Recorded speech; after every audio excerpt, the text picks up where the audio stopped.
தலைகளை தாழ்த்தி நாம் கர்த்தருடைய சமூகத்தில் ஜெபிப்போம். அன்பும் இரக்கம் நிறைந்த எங்கள் பரலோக பிதாவே, இந்த நேரங்கள் எல்லாவற்றையும் எங்களுக்கு இனிமையாக மாற்றி வருகிறேன்.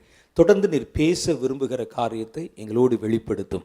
உம்முடைய வார்த்தைகளை நாங்கள் கேட்கும் பொழுது லீதியாளுடைய மனதை திறந்ததைப் போல பரிசுத்த ஆவியானவர் உம்முடைய வார்த்தைகளை பெறும்படி எங்கள் ஒவ்வொருடைய மனக்கதவுகளை திறந்தருளும். மனங்களை சிதறடிக்கிற, எண்ணங்களை சிதறடிக்கிற, எண்ணங்களை சிறைபிடிக்கிற எல்லா பொல்லாத வல்லமைகளை இயேசுவின் நாமத்திலே கடிந்து கொண்டு கட்டுகிறோம். கர்த்தர் இந்த வேளையில் எங்கள் நடுவில் இறங்கும், பெரிய காரியங்களை வெளிப்படுத்தும். இயேசுவின் நாமத்தில் எங்கள் ஜெபங்களை ஏற்றுக்கொள்ளும் பிதாவே, ஆமென். இன்றைய தினத்தில் நாம் பார்க்க போகிற ஒரு காரியம் அந்தகாரத்தின் அதிகாரத்தை பற்றியது. அந்தகாரம் என்றால் உங்களுக்கு தெரியும், இருட்டு. இருட்டுன்னா சாதாரண இருட்டல்ல, மை இருட்டுன்னு சொல்லுவாங்க தமிழில். மை இருட்டுன்னா மிக கருமையான, நம்முடைய கையே நமக்கு கண்ணுக்கு தெரியாது, பக்கத்தில் கையை வச்சு பார்த்தா கூட தெரியாது. அது பேர் அந்தகாரம். நரகத்தில் அந்தகாரம் இருக்கிறது. அந்தகாரம்னா எது எங்கே இருக்குதுன்னு தெரியாத அளவுக்கு இருளும் அந்தகாரம் இருக்கும். உங்களுக்கு எல்லாருக்கும் தெரியும், அந்தகாரம் என்பது தேவையற்ற பயங்களை மனதில் உண்டு பண்ணும். அதாவது ஒரு இடத்துல பகலில் நடந்து போகும்போது பயப்படாதவர்கள், ஒரு வீட்டில் பகலில் இருக்கும்போது பயப்படாதவங்க கூட இரவு வந்து விட்டால் பயப்பட ஆரம்பித்து விடுவார்கள். இருளுக்கு ஒரு சுபாவம் தேவையற்ற பயங்களை மனதில் உண்டு பண்ணும். இது அந்தகாரத்தின் அதிகாரம். அந்தகாரம் என்றால் இருளை துணையாக வசிப்பிடமாக வைத்திருக்கிற பொல்லாத ஆவிகள். அந்தகாரத்தின் கிரியைகள் என்றால் இருளின் கிரியைகள். சில காரியங்கள் பாருங்கள், அதை இருட்டில் தான் செய்ய முடியும். அது இருட்டில் செய்யப்படுகிற காரியங்கள் பெரும்பான்மையானவை பொல்லாத காரியங்களாக இருக்கும், தீமையான காரியங்களாக இருக்கும். அதனால தான் அதற்கு பெயராக இருள் அந்தகாரம் என்று சொல்லப்பட்டிருக்கிறது. அந்தகாரத்தின் ஒளிப்பிடங்களில் செய்கிற கிரியை என்றும், அப்படிப்பட்ட கிரியைகளை செய்யும்படி தூண்டுகிற ஆவிகளுக்கு அந்தகாரத்தின் ஆவிகள் என்றும் பெயர். அது தேவனுடைய பரிசுத்த தேவ தூதர்கள் ஒளிமயமாக இருப்பாங்க. அவருடைய வஸ்திரம் முதற்கொண்டு அவருடைய சரீரம் முதற்கொண்டு எல்லாம் லைட் ஃபார்மில் இருக்கும். அது வந்து வெளிச்சமாக இருக்கும். ஆனால் பிசாசு தனக்குள் இருக்கிற அந்த வெளிச்சத்தை இழந்து போனதுனால அது உச்சந்தலையிலிருந்து உள்ளங்கால் வரைக்கும் இருள் நிறைந்ததாக இருக்கும். அதனால தான் அதை அந்தகாரத்தின் ஆவிகள் என்று நாம் சொல்கிறோம். அந்த ஆவிகளால் இயக்கப்பட்டு செய்யப்படுகிற கிரியைகளுக்கு அந்தகாரத்தின் கிரியைகள் என்று பெயர். இந்த மனுஷன் மாத்திரம் தான் பார்த்தீங்கன்னா ரெண்டுலேயும் கலந்துருப்பான். மனிதர்களில் கொஞ்சம் பேர் அந்த வெளிச்சத்தை சார்ந்தும், கொஞ்சம் பேர் அந்தகாரத்தை சார்ந்தும், பிசாசை சார்ந்தும் தன்னுடைய வாழ்க்கையை நடத்தி கொண்டிருப்பாங்க. ஆனால் தேவனுடைய பிள்ளைகளில் கூட சில காலங்களில், சில சமயத்தில் வெளிச்சத்தின் கிரியைகளிலும், சில சமயம் அந்தகாரத்தின் கிரியைகளிலும் மாறி மாறி வாழ்கிறவர்களும் இருக்கிறாங்க. அதில் எதில் நிரந்தரமான வாழ்க்கை அமைக்க போகிறோம் என்பதை நமக்கு கர்த்தர் கொடுத்திருக்கிற அந்த உலக வாழ்க்கையில் தான் நம்ம அதை ஒரு முடிவுக்கு வரணும், தீர்மானமாகணும். இந்த உலக வாழ்க்கை தாண்டி போன பிறகு நமக்கு கிடைக்க போகிற வாழ்க்கை நிரந்தர வாழ்க்கை. அந்த நிரந்தர வாழ்க்கையில் தான் அந்தகாரத்தில் நம்ம போகிறோமா அல்லது வெளிச்சத்தில் போகிறோமா என்பது தீர்மானிக்கப்படும்.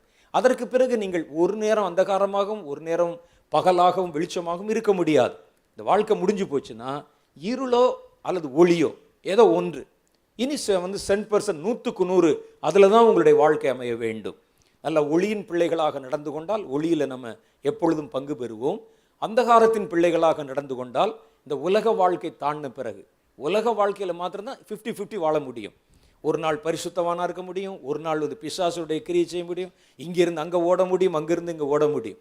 இந்த வாழ்க்கை முடிஞ்சு போச்சுன்னா அப்புறம் ஒரு பெர்மனண்ட்டாக ஒரு இடம், ஒன்று இருள் அல்லது வெளிச்சம், ஏதோ ஒன்று இந்த மாதிரி வந்துடும். இதுதான் இருள் ஒளி என்பதை குறித்து பொதுவாக நம்ம அறிந்திருக்கிற காரியங்கள். இந்த அந்தகாரம் என்பது சில சமயங்களில் பூமியின் மேல் அதிகாரம் பெற ஆரம்பித்து விடுகிறது. கர்த்தருடைய ஆவியானவர், இப்போ நம்ம சொன்ன மாதிரி, இலங்கையின் மேல் தேவன் ஒரு குறிப்பிட்ட காலத்தை கிருபையின் காலம் என்று அவர் கொடுத்தார். அந்த காலத்தில் எல்லாம் நல்லா இருந்தது, சபை நல்லா நடந்தது, கூட்டங்கள் நல்லா நடந்தது, சுவிசேஷ கூட்டங்கள், சுவிசேஷ அறிவிக்க முடிந்தது, ஒரு இடத்துலேருந்து இன்னொரு இடத்துக்கு போக முடிந்தது, வர முடிந்தது, எல்லாம் செய்ய முடிந்தது. ஆனால் அந்த காலம் முடிஞ்ச உடனே கர்த்தர் ஒரு குறிப்பிட்ட காலத்தில் அங்கே காணப்பட்ட அந்த ஒளியின் கிரியைகளை மட்டுப்படுத்தி அந்தகாரத்தின் அதிகாரங்கள் கைகளில் கர்த்தர் கொடுத்த உடனே இப்போ பார்த்தீங்கன்னா பயம், திகைப்பு, என்ன நடக்குமோ என்கிற ஒரு சூழ்நிலை, இப்படிப்பட்ட காரியங்கள் ஒரு நிமிஷத்துக்குள்ள இருள் அந்த தேசத்தை கவ்வ ஆரம்பித்து விட்டது. இருளின் அதிகாரம், அந்தகாரத்தின் அதிகாரம். இந்த அந்தகாரத்தின் அதிகாரம் பூமியில மனிதர்கள் தாங்கள் வாழ்கிற சூழ்நிலைக்கு ஏற்றபடி வெளிச்சமோ அந்தகாரமோ அவர்களை ஆள ஆரம்பித்து விடுகிறது. அந்தகாரத்திற்கு என்று கர்த்தர் ஒரு குறிப்பிட்ட நேரத்தில் அதிகாரம் கொடுக்கிறார். இந்த ஜனங்கள் இந்த இருளை விரும்பினதுனால ஒரு குறிப்பிட்ட காலம் இந்த அந்தகாரம் இந்த இடத்தில் அவர்களை பற்றி கொள்ளட்டும் என்று சொல்லுகிறார். அப்படி வர ஆரம்பிச்சிருச்சுன்னா அந்த அந்தகாரத்துக்கு கொடுக்கப்பட்ட அதிகாரம் இந்த பூமியில கிரியை செய்ய ஆரம்பித்து விடும். அப்ப வேதத்தில் இதை பற்றி நம்ம ஒரு வசனம், அந்தகாரத்தின் அதிகாரத்தை குறித்த ஒரு வசனம், இயேசு சொன்ன ஒரு வார்த்தை நமக்கு இப்படி சொல்லுகிறது. லூக்கா சுவிசேஷம் 22வது அதிகாரம் 53வது வசனம். இயேசு சொல்லுகிறார். இயேசு அங்கே கெத்செமனே தோட்டத்தில் ஜெபம் பண்ணி கொண்டிருக்கிறார் தன் சீடர்களோட. சீடர்கள் தூங்கி விழுறாங்க. இயேசு தனித்து போய் ஜெபம் பண்ணுகிறார். திடீரென்று அரண்மனை காவலாளிகள் அங்கிருந்து வர்றாங்க, ரோம போர் வீரர்கள் வர்றாங்க. இயேசுவை ஒரு கள்ளனை போல வந்து பிடிக்கிறார்கள். முந்தி யூதாஸ் வேகமாய் கடந்து வந்து இயேசுவை வந்து அப்படி கட்டி அவரை வந்து முத்தம் செய்தான். அவன் வரும்பொழுதே அந்த வீரர்கள் இடத்துல சொல்லியிருந்தான், அந்த கூட்டத்தில் இருட்டாக இருக்கும், அங்கே வந்து நிறைய பேர் இருப்பாங்க, ஏன்னா அங்கே இருக்கக்கூடிய யூதர்களில் பல பேர் கிட்டத்தட்ட ஒரே மாதிரி இருப்பாங்க, அதே மாதிரி தாடி இந்த மாதிரி மீசை வச்சு. அதனால் நான் போய் யாரை கட்டி தழுவி முத்தம் செய்கிறேனோ அவர்தான் இயேசு என்று இவர்களுக்கு சொல்லியிருந்தான். அது மாதிரி வந்து இயேசுவை அவர்களிடத்தில் காட்டி கொடுப்பதற்காக அவரை கட்டி தழுவி முத்தம் செய்தான். அப்போ இயேசு பேசின வசனம் தான் இந்த வசனம். அவர் சொல்கிறார், இயேசு அவர் பிடிச்சிட்டாங்க, கையில் வந்து விலங்கு கொண்டு வச்சுட்டாங்க. அப்போ இயேசு சொல்லுகிறார், நான் தினந்தோறும் தேவாலயத்தில் உங்களோடு இருக்கையிலே நீங்கள் என்னை பிடிக்க கை நீட்டவில்லை. நான் தினந்தோறும் உங்கள் தேவாலயத்தில் பேசினேன், மலையில் நின்று பேசினேன், வீதியிலே அற்புதம் செய்தேன், பிதாவை குறித்து மகிமைப்படுத்தினேன். ஆனால் நீங்கள் என்னை பிடிக்க கை நீட்டவில்லை. இதுவோ உங்களுடைய வேளையும் அந்தகாரத்தின் அதிகாரமுமாய் இருக்கிறது என்றார். இது ஏன் இப்போ வந்து நீங்கள் பிடிக்கிறீங்க தெரியுமா? இது அந்தகாரத்தின் அதிகாரம், அந்தகாரத்தின் அதிகார வேளை வந்துவிட்டது. அதனுடைய அடையாளம் தான் இது. இதே போன்ற ஒரு சூழ்நிலை உங்களை சூழ நடக்கும் பொழுதும் இதற்கு ஒப்பான காரியங்களை உங்கள் மனம் சிந்திக்கும் பொழுதும் நீங்கள் ஒரு விஷயத்தை புரிந்து கொள்ளணும், அந்தகாரம் அதிகாரம் பெற ஆரம்பித்து விட்டது. இப்போ பாருங்க, ஒரு சின்ன கிராமத்தில் இப்போ அடிக்கடி இப்படிப்பட்ட செய்திகளை கேள்விப்படுறோம். 15 வருஷமா நாங்கள் சர்ச்சு நடத்திக்கிட்டு இருந்தோங்க. சில சொல்லுவாங்க பேட்டியில் 15 வருஷம் சர்ச்சு நடத்தினோம், இந்த கிராமத்தில் தான் நாங்கள் இருக்கிறோம், தங்கி இருக்கிறோம், கிட்டத்தட்ட 20 வருஷமா இந்த இடத்துல தான் ஒரு சின்ன கூடாரம் போட்டு நடத்துகிறோம், அப்பெல்லாம் ஒன்றும் செய்யலை. ஆனால் இப்போ திடீரென்று ஒரு கூட்டம் பேர் வந்து எங்கள் சபையினுடைய அலங்கங்களை இடித்து மேலே தீ வச்சு உள்ள ஆராதனை பொருள் எல்லாம் தீ வச்சு எல்லாத்தையும் கொளுத்திட்டாங்க. ஏன் இவ்வளோ நாள் நாங்கள் இங்கே தானே இருந்தோம், ஏன் எங்களுக்கு இப்படிப்பட்ட தீமை செய்யலை? ஏசு இதைத்தான் சொல்கிறேன். இதற்கு ஒப்பான வசனம் ஏசு சொல்கிறார் பாருங்க, தினந்தோறும் தேவாலயத்தில் உங்களோட இருக்கையிலே நீங்கள் என்னை பிடிக்க கை நீட்டவில்லை. இப்படி கை நீட்டிங்களா? இலங்கையில் குண்டு வெடிப்பு வந்தது பாருங்க, குண்டு வச்சாங்களே உள்ள, ஒரு ஆள் உள்ள நடந்து போகிறான், பார்த்துருப்பீங்க அந்த படம். ஒரு ஆள் இப்படி சாதாரண ஒரு பை போட்டுட்டு போகிறான், காலையில் அதிகாலை ஆராதனை நடக்கிறது. அது வந்து ஒரு ஈஸ்டர் சர்வீஸ், வீட்டில் எல்லாம் அவர்களுக்கு வந்து அந்த ஈஸ்டர் கொண்டாட்டங்களுக்கு எல்லாம் செஞ்சு வச்சுட்டு பிள்ளைகளுக்கு புது உடை கொண்டு போகிறாங்க. அங்கே வந்து ஒரு பெரிய ஆலய வளாகத்தில் வெடிகுண்டு வைத்து தகர்க்கப்படுகிறது. அவங்க எதிர்பார்க்கவே இல்லை. அந்த ஆலயம் கிட்டத்தட்ட 150 வருஷத்துக்கு முன்னால் கட்டப்பட்ட ஆலயம். அவங்க மனசில் இதே கேள்வி தான் வந்திருக்கும், நாங்கள் எத்தனையோ வருடங்கள் 150 வருஷத்திற்கு மேலே ஈஸ்டர் ஆராதனை கொண்டாடி இருக்கிறோம், 150 வருஷத்துக்கு மேலே இந்த ஆலயம் இங்கு தான் இருக்கிறது, இதுவரைக்கும் யாரும் கை நீட்டதில்லை. நாங்கள் வந்திருக்கிறோம், சம்பிரமமாக உட்கார்ந்துருக்கிறோம், ஜெபம் பண்ணி இருக்கிறோம், பாட்டு பாடி இருக்கிறோம், காணிக்கை போட்டிருக்கிறோம், பிள்ளைகள் நடனமாடி இருக்கிறோம், பண்டிகைகள் கொண்டாடி இருக்கிறோம். ஏன் ஒரு வாரத்துக்கு முன்னால் கூட குருத்தோலை பிரித்து கொண்டு நாங்கள் போனோமே, இப்போ என்ன நடந்தது? வேதம் சொல்லுகிறது, இப்படிப்பட்ட காரியங்கள் நடக்க ஆரம்பிக்கும் பொழுது இயேசு அதற்கு ஒரு விடை சொல்லுகிறார். இது அந்தகாரத்தின் அதிகாரமாக இருக்கிறது. அதுவரைக்கும் நீ இருந்தது உண்மைதான், அதுவரைக்கும் உன்னால கிரியை செய்ய முடிந்தது உண்மைதான், அதுவரைக்கும் நீ செய்த காரியங்கள் எல்லாம் வாய்த்தது உண்மைதான். ஆனா இப்போ அந்தகாரம் அதிகாரம் பெற ஆரம்பித்து விட்டது, அந்தகாரத்தின் அதிகார வேளை வர ஆரம்பித்து விட்டது. உங்களை சுற்றி இப்படிப்பட்ட நிகழ்வுகள் நடக்க காணும் பொழுது, இதுவரைக்கும் நாங்கள் சந்தோஷமா தான் நாங்கள் இருந்தோம், இதுவரைக்கும் நாங்கள் ஆராதித்து கொண்டு தானே இருந்தோம். சொல்லுவாங்க, நாங்கள் இதே கிராமத்துக்குள்ள 100 முறை போய் சுவிசேஷம் அறிவித்திருக்கிறோம். ஒவ்வொரு முறை நாங்கள் ஒவ்வொரு நல்ல முக்கியமான நாட்களில் சபையாய் போய் நாங்கள் போயிருக்கிறோம். யாரும் எங்களை கேட்டதில்லை. நாங்கள் அவர்களுக்கு கொண்டு போய் இந்த மாதிரி சின்ன ட்ராக்ஸ் கொடுத்துருக்குறோம், மெகாஃபோன் வச்சு பேசி இருக்கிறோம். ஆனால் இப்போ சமீபமாக போக முடியவில்லை.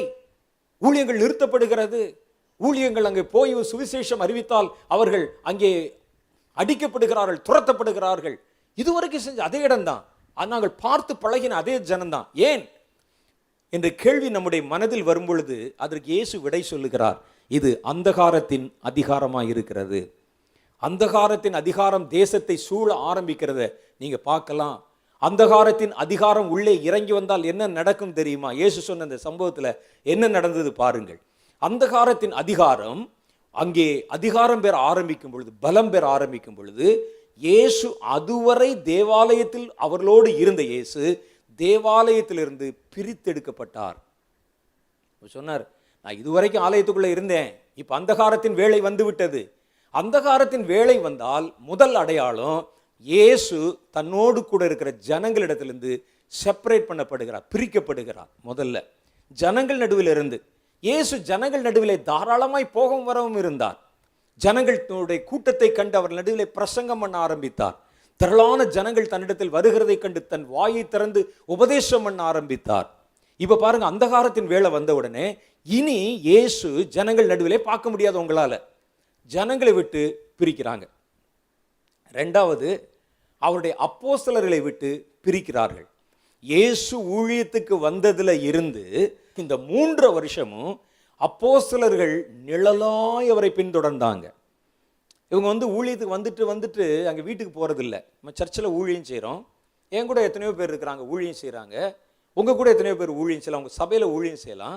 ஆனால் நாம் செய்கிற ஊழியத்தில் என்ன செய்வோம்னு சொன்னால், ஊழியம் இருக்கிற நேரத்தில் நம்ம வருவோம், நம்ம எல்லாம் சேர்ந்து கர்த்தருடைய ஊழியத்தை செய்வோம், முடிஞ்ச உடனே அவங்கவுங்க வீட்டுக்கு போயிடுவாங்க. ஆனால் இயேசுவோடு கூட ஊழியம் செய்தவர்கள் 3 வருஷம் இயேசுவோடவே தங்கியிருந்தாங்க. அவர் போனாங்க, நடந்தாங்க, அவர் படுக்கிற இடத்துல படுத்திருந்தாங்க. 3 வருஷம் ஒன்னாவே நிழல் போல இருந்தார்கள். அந்தகாரத்தின் அதிகாரம் வந்த உடனே இயேசு சீஷர் நடுவில் இருந்து பிரிக்கப்பட்டார். இதெல்லாம் நடக்கிறது நீங்க பார்த்தீங்கன்னா, தேசத்துல அந்தகாரம் அதிகாரம் பெற ஆரம்பித்து விட்டது என்று பொருள். இயேசு ஜனங்களுக்கு மறைக்கப்படுகிறார். இயேசு தம்முடைய சபைக்கு மறைக்கப்படுகிறார். இயேசு அவர் நடுவில் இருந்து பிரிக்கப்படுகிறார்.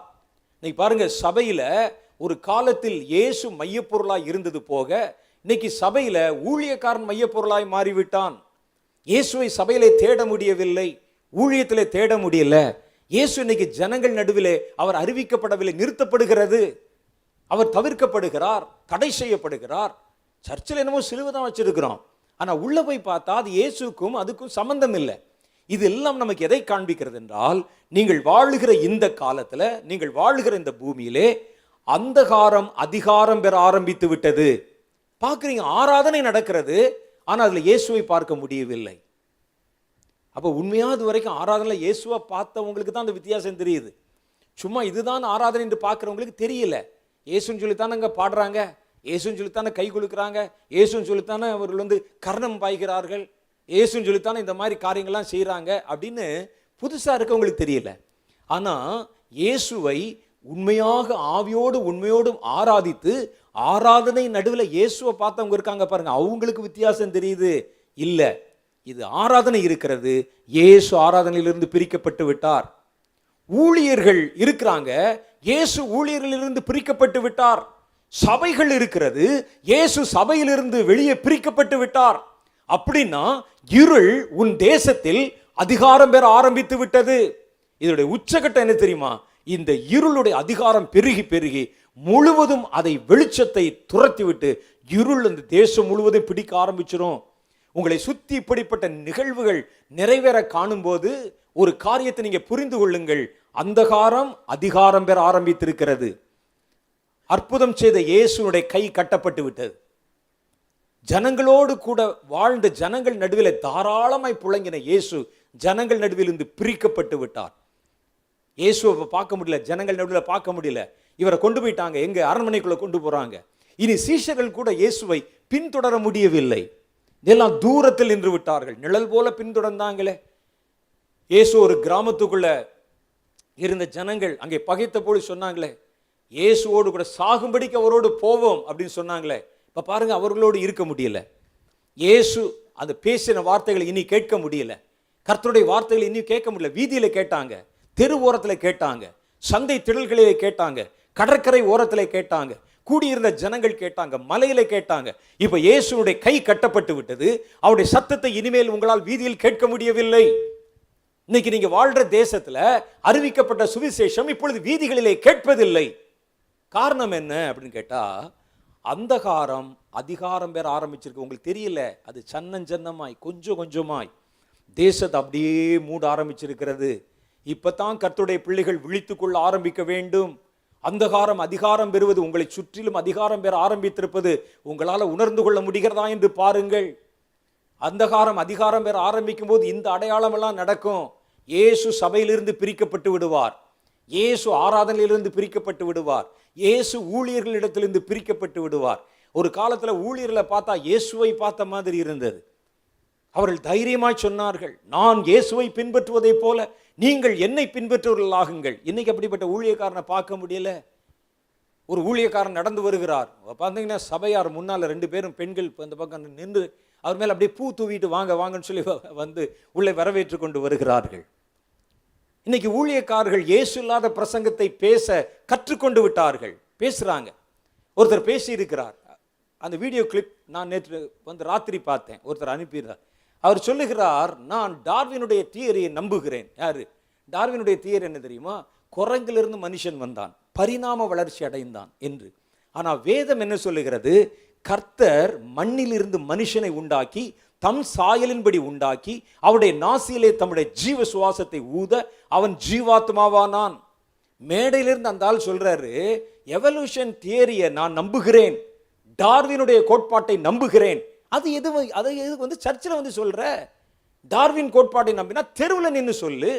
அப்ப இன்றைக்கு ஊழியர்கள் கிறிஸ்துவை விட்டு பிரிக்கப்பட ஆரம்பித்து விட்டார்கள். ஒரு தந்திரம். ஒரு ஊழியக்காரன் சபையிலிருந்து பேசுறான், இயேசு நம்ம எப்படி பாவியோ இயேசுவும் அப்படித்தான் அந்த பாவத்தில் அவர் இருந்தார், பாவத்தை ஜெயிப்பதற்கு அவர் பிரயாசப்பட்டார், அவர் பாவத்தை அடக்குவதற்கு அவர் ரொம்ப பிரம பிரயத்தனம் பண்ணார்.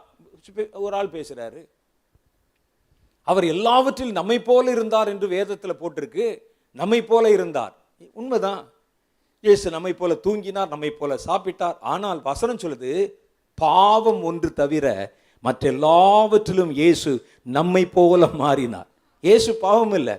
நாம் பிறந்ததுக்கு இயேசு பிறந்ததுக்கு வித்தியாசம் இருக்கு. நீ பிறந்ததுக்கு இயேசு பிறந்ததுக்கு வித்தியாசம் இருக்கு, இருக்கா இல்லையா? அவர் பரிசுத்த ஆவியினாலே கன்னி மரியாளிடத்தில் உற்பவித்து பிறந்தவர். நாமோ கீழே அசுத்தத்தில் தாழ்விலிருந்து உண்டானவர்கள். நம்ம இயேசுவை போல நம்மை வந்து மாற்றிக்கொள்ள பிரயாசப்படலாம். உள்ள இயேசு தான். அவர் இயற்கையாகவே பரிசுத்தமானவர், அவர் இயல்பாகவே பரிசுத்தமானவர், பரிசுத்தமாய் பிறந்தவர். இயேசு பாவத்தோட சண்டை போட்டுக்கிட்டு போராடிக்கிட்டு இருக்கல. ஐயோ பாவம் வந்து விடுமோ, நமக்குள்ளே நுழைந்து விடுமோ, கரைப்பட்டு விடுமோ. அது உனக்கு எனக்கும். அவருக்கு அது இல்லை. அவர் உன்னதத்தில் இருந்து வந்தவர், வெளிப்பட்டவர், தேவகுமாரன். ஆனால் இந்த ஆள் சொல்றாரு, மேடையிலிருந்து பேசுறாரு, இயேசு இல்லாத பிரசங்கங்கள். இன்னொரு சபையில் ஒருவர் பேசுகிறார், பாருங்க, எந்த இடத்துல வந்து பாவம் பெருகுதோ அங்கதான் கிருபை பெருகும். அதனால நீங்க எவ்வளவுக்குள்ள பாவம் செய்கிறீர்களோ அவ்வளவுக்குள்ள உங்கள் மேல் கிருபை வரும். ஆகவே சபையை விழித்து கொண்டு பாவம் செய். அவன் சும்மாவே ராத்திரி போல விழிச்சிட்டு பாவம் தான் செஞ்சுட்டு இருக்கான். ராத்திரிலாம் மொபைல் போன்ல தேடி கொண்டு இருக்கிறான். இந்த பாஸ்டர் அவருக்கு பூஸ்டர் கொடுக்கிறார். இவர் என்ன செய்யறது? இதை கேட்கறதுக்கு ஒரு கூட்டம், அங்கே கைதட்ட ஒரு கூட்டம். நமக்கு தெரிகிறது, இயேசு இல்லாத ஊழியர்கள் எழும்ப ஆரம்பித்து விட்டார்கள். சபையிலிருந்து இயேசு பிரிக்கப்பட்டு விட்டார். ஜனங்கள் நடுவிலிருந்து இயேசு பிரிக்கப்படுகிறார். வீதிகளில் கேட்ட இயேசுவினுடைய வார்த்தைகள் நிறுத்தப்பட்டு விட்டது. காரணம், இது அந்தகாரத்தின் அதிகாரமாய் இருக்கிறது. இயேசு சொன்னார், பாருங்க, இனி என் வார்த்தைகளை வீதியில் உங்களால் கேட்க முடியாது. நான் தாராளமாய் உங்கள் நடுவில் நடந்து வந்து உங்கள் நடுவில் பேசினேனே, இனி உங்களால் கேட்க முடியாது. காரணம், இது இருளின் அதிகாரமாய் இருக்கிறது, அந்தகாரத்தின் அதிகாரம். இதற்கு ஒப்பான அதிகாரம் தான் இன்னைக்கு தேசத்துக்குள்ளே நுழைய ஆரம்பித்திருக்கிறது. நீ கவனிச்சு பார்த்தா தான் தெரியும். இயேசு இல்லாத ஆலயங்கள், இயேசு இல்லாத பிரசங்கம், சுவிசேஷம் அறிவிக்கப்படாத தேசம், வீதிகளிலே கேட்ட கர்த்தருடைய வார்த்தைகளை இன்று கேட்க முடியவில்லை. ஆராதனையில இயேசு இல்லை, அவர் கை கட்டப்பட்ட நிலைமையில் இருக்கிறார். இயேசு அன்னைக்கு அற்புதம் செய்தார் அநேகருக்கு முன்னால, இன்னைக்கு அது இல்லை. சீஷர்கள் நடுவிலிருந்து இயேசு பிரிக்கப்பட்டு விட்டார். ஜனங்கள் நடுவிலிருந்து இயேசு பிரிக்கப்பட்டு விட்டார். இதுதான் அடையாளம்.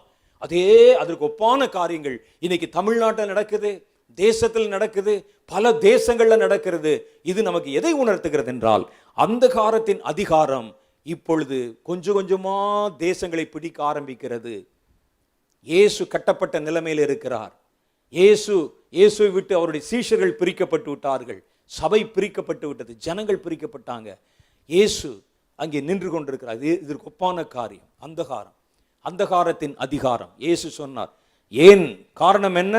இதுவரைக்கும் இந்த இடத்துல இந்த ஆலயம் இருந்தது, ஆராதனை இருந்தது, ஜனங்கள் இருந்தாங்க, துதிச்சாங்க, பாடினார்கள், சுவிசேஷம் அறிவித்தார்கள், ஊழியம் செய்தார்கள், எனக்கென்று தங்களுடைய கழுத்தையும் கொடுத்தார்கள், வெட்டப்பட்டார்கள், வீழ்ந்தார்கள், இரத்த சாட்சியை மரித்தார்கள். எல்லாம் நின்று போச்சு. காரணம் என்ன தெரியுமா? நமக்கு அர்த்தம் புரியல. போன வருஷம் கூட நல்லா தானே இருந்தது, இப்போ வரைக்கும் நல்லா தானே இருந்தது, ஏன் இன்றைக்கு இப்படி நடக்குது? ஆண்டவர் சொல்லுகிறார், இது உங்களுடைய வேலை. உங்களுடைய வேலைன்னா யார் வேலை? என்னை சாராதவர்களுடைய வேலை. அந்தகாரத்தின் அதிகாரம், அந்தகாரத்தினுடைய அதிகாரம் வந்தா அப்படிதான் இருக்கும் தேசத்துல. அது கொஞ்சம் கொஞ்சமாய் நம்மை பிடிக்க ஆரம்பிக்கும். அந்தகாரத்தின் அதிகாரம் வெளிப்படும் போது உபத்திரவங்கள் உண்டாகும். அப்படிதான் வரும். வந்த உடனே பாருங்க, உபத்திரவம். சீஷர்கள் சிதறி போனாங்க, துரத்தப்பட்டாங்க, உபத்திரவம் வரும். தற்காலத்தில் உபத்திரவங்கள் பெருக ஆரம்பித்திருப்பதின் காரணம், உங்களை சுற்றிலும் கர்த்தருடைய வார்த்தைகள் முடக்கப்படுவதின் காரணம், கர்த்தருடைய வார்த்தை சொல்லப்பட முடியாம கொஞ்சம் கொஞ்சமா ஒரு புது கலாச்சாரம் வெளிப்படுவதன் காரணம். நல்லா புரிஞ்சுக்குங்க, அந்தகாரம் தேசத்துல அதிகாரம் பெற ஆரம்பித்திருக்கிறது. அந்தகாரம் சபைகளுக்குள்ளே அதிகாரம் பெற ஆரம்பித்திருக்கிறது. அந்தகாரம் ஜனங்களுக்குள்ளே அதிகாரம் பெற ஆரம்பித்திருக்கிறது. இப்ப நீங்க விழிச்சுக்கிறணும். இப்போ விழிச்சுக்கிறணும். ஒளி அணைந்து போவதற்கு பேர் தான் இருள். இந்த அந்தகாரம் அதிகாரம் பெறுதுன்னு சொன்னா வெளிச்சம் அணைக்கப்படும். அதான் அடையாளம்.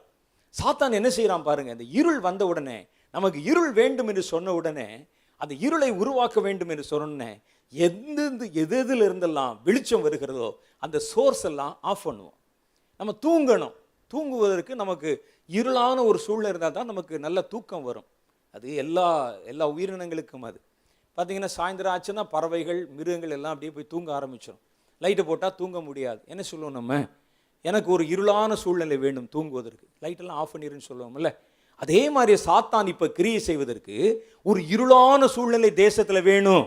அப்போ அவன் முதல் காரியமாக என்ன செய்யறான்னா, தேசத்தில் லைட் ஆஃப் பண்ணுகிறான். முதல்ல எதெல்லாம் வெளிச்சமோ, எதெல்லாம் தேசத்தில் வெளிச்சத்தை கொண்டு வருகிறதோ அதெல்லாம் ஆஃப் பண்ண ஆரம்பிப்பான்.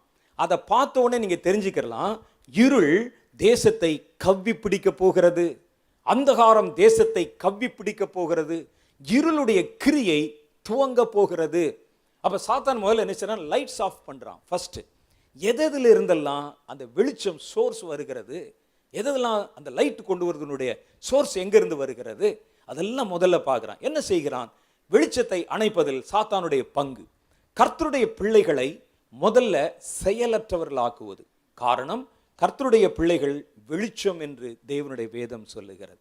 1 தெசலோனிக்கேயரின் புஸ்தகம் 5வது அதிகாரம் 5வது வசனம் சொல்லுது, நீங்கள் கர்த்தருடைய பிள்ளைகள், நீங்கள் எல்லோரும் வெளிச்சத்தின் பிள்ளைகளும் பகலின் பிள்ளைகளுமாய் இருக்கிறீர்கள். நீங்கள் உண்மையான கர்த்தருடைய பிள்ளைகள், நீங்கள் வெளிச்சத்தின் பிள்ளைகளும் பகலின் பிள்ளைகளுமாய் இருக்கிறீர்கள். அப்ப இவர்கள் மூலம்தான் தேசத்துல வெளிச்சத்தின் கிரியைகள் நடத்தப்படுகிறது. யார் மூலம்? ரட்சிக்கப்பட்ட, அபிஷேகம் பண்ணப்பட்ட, உண்மையாகவே தேவனால ஒளியாக்கப்பட்ட, வசனத்துல சொல்லு, உலகத்தில் வந்து எந்த மனிதனையும் பிரகாசிப்பிக்கிற மெய்யான ஒளியே அந்த ஒளி. அவர் உலகத்தில் ஒரு மனிதனுக்குள்ள வந்தா அவனை முதல்ல வெளிச்சமாய் மாற்றி விடுகிறார். என்னை கர்த்தர் வெளிச்சமாய் மாற்றி விடுகிறார், உங்களை கர்த்தர் வெளிச்சமாய் மாற்றி விடுகிறார். அவரை தன் சொந்த இரட்சகராய் ஏற்றுக்கொண்ட ஒவ்வொருவரையும் வெளிச்சமாய் மாற்றி விடுகிறார். நீங்கள் நடக்கும்போது அந்த இடத்துல வெளிச்சம் வெளிப்படுகிறது, நீங்கள் போகும்போது அந்த இடத்துல வெளிச்சம் வெளிப்படுகிறது. சாத்தான் பார்க்கிறான், வெளிச்சத்தின் பிள்ளைகள். முதல்ல நம்ம லைட்ஸ் ஆஃப் பண்ணணும்னா இந்த வெளிச்சத்தின் பிள்ளைகளுடைய வெளிச்சத்தை அணைக்கணும். ஃபர்ஸ்ட் அதான். ஏன்னா இவர்கள் மூலம்தான் அந்த வெளிச்சம், நான் சொல்ற வெளிச்சம் என்பது ஆவிக்குரிய வெளிச்சம். இதுக்கெல்லாம் நம்ம அர்த்தம் சொல்ல வேண்டியதில்லை, உங்களுக்கு தெரியும். நான் சொல்ற வெளிச்சம் என்பது சூரியனிலிருந்து வருகிற வெளிச்சம் அல்ல, ஒளி அல்ல. இந்த ஒளி ஆன்மீக ஒளி. யாரிடத்திலிருந்து வருகிறதாம்? கர்த்தருடைய பிள்ளைகளிடத்திலிருந்து வருகிறது. இவன் இயேசுவை ஏற்றுக்கொண்ட பொழுது உலகத்தில் வந்து எந்த மனிதனை பிரகாசிப்பிக்கிற மெய்யான ஒளி அவனை பிரகாசம் உள்ளவனாய் மாற்றிவிட்டது. இவன் இருளுக்குள்ளே போனா அவனை சுற்றிலும் பிரகாசிக்கிறது, லைட் இருக்குது. அப்ப இவர்கள் தான் இந்த வெளிச்சத்தை தேசத்துக்குள்ளே கொண்டு வருகிறவர்கள். என்ன செய்யணும்? இவனை ஒன்று, இவர்களுக்குள் இருக்கிற வெளிச்சத்தை அணைத்து விட வேண்டும், அல்லது ஆளையே போட்டு தள்ளிடணும். போ. நீங்க பாப்பீங்க இந்த இந்த பூச்சிகள், இந்த மின்னல் பூச்சின்னு சொல்லுவாங்க, மின்னட்டாம் பூச்சின்னு சொல்லுவாங்க. பார்த்துருக்கீங்களா? நான் சின்ன வயசுல நிறைய பார்த்துருக்கிறேன்.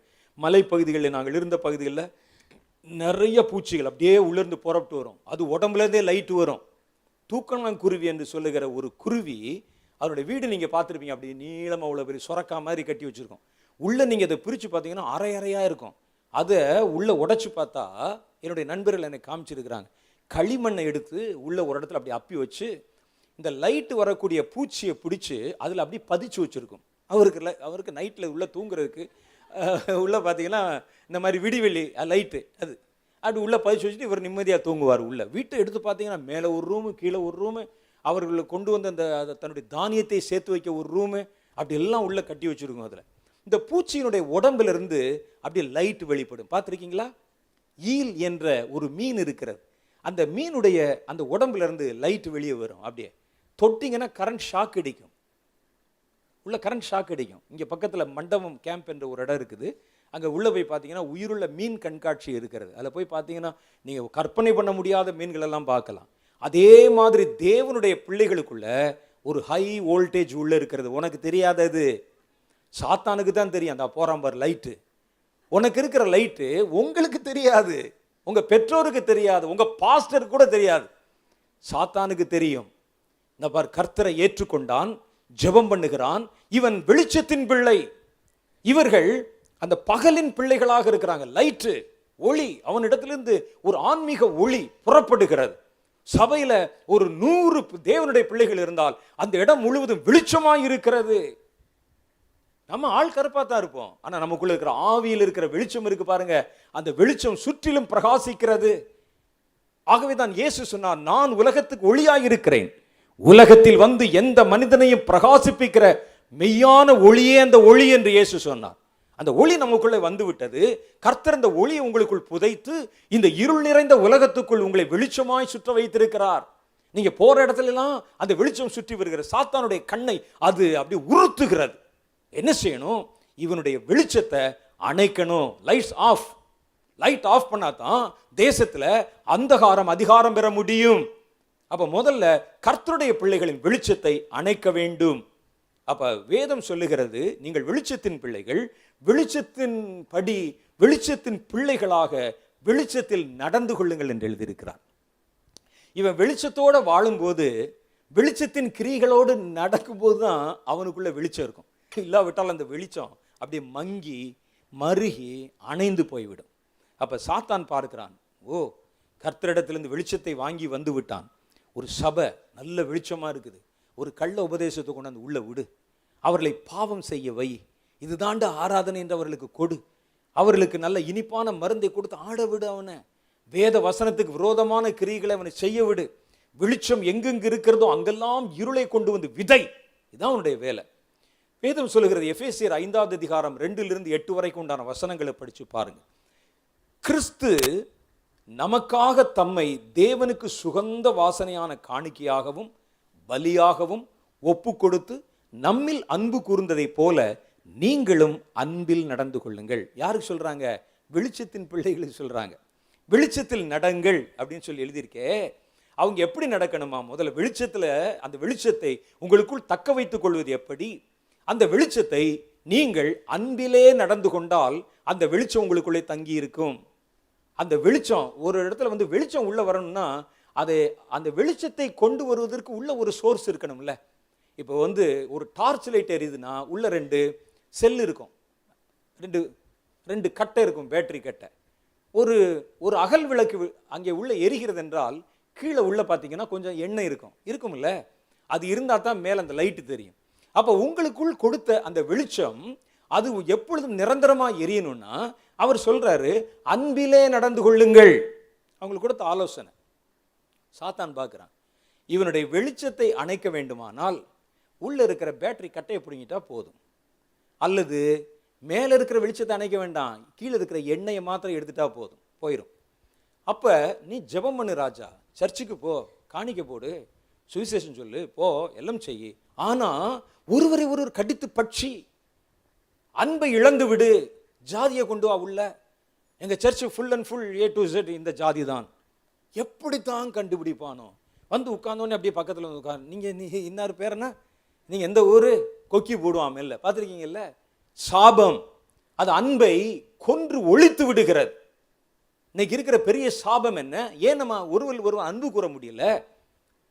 இன்றைக்கு நம் தேசத்தில் இருக்கிற ஜாதியை கற்பித்தவர்கள் வேறு மதத்தை சேர்ந்தவர்கள், வேறு இடத்துல சேர்ந்தவங்க. ஒருத்தன் சொல்றான், அவர்கள் அதுக்கு ஜாதி சொல்றாங்க, நாங்கள் உயர்ந்த ஜாதியை சேர்ந்தவர்கள், எங்களை படைத்த கடவுளுடைய பிரம்மனுடைய தலையிலிருந்து பிறந்தவர்கள், நாங்கள் இன்னும் நம்ம மாதிரி ஜாதியை சேர்ந்த மூக்கிலிருந்து பிறந்தவர்கள், நாங்கள் கழுத்திலிருந்து பிறந்தவர்கள் சொல்றான். ஆகவே கழுத்திலிருந்து பிறந்தவர்கள் இந்த ஜாதி, நாங்கள் கைகளிலிருந்து நாங்கள் உள்ளே பிறந்தவர்கள் முரட்டு ஜாதி இவர், நாங்கள் வயிற்றிலிருந்து பிறந்தவர்கள், நாங்கள் வாழ பிறந்த ஜாதி, நீங்கள்லாம் காலில் இருந்து பிறந்தவங்க கீழ் ஜாதி இவன்.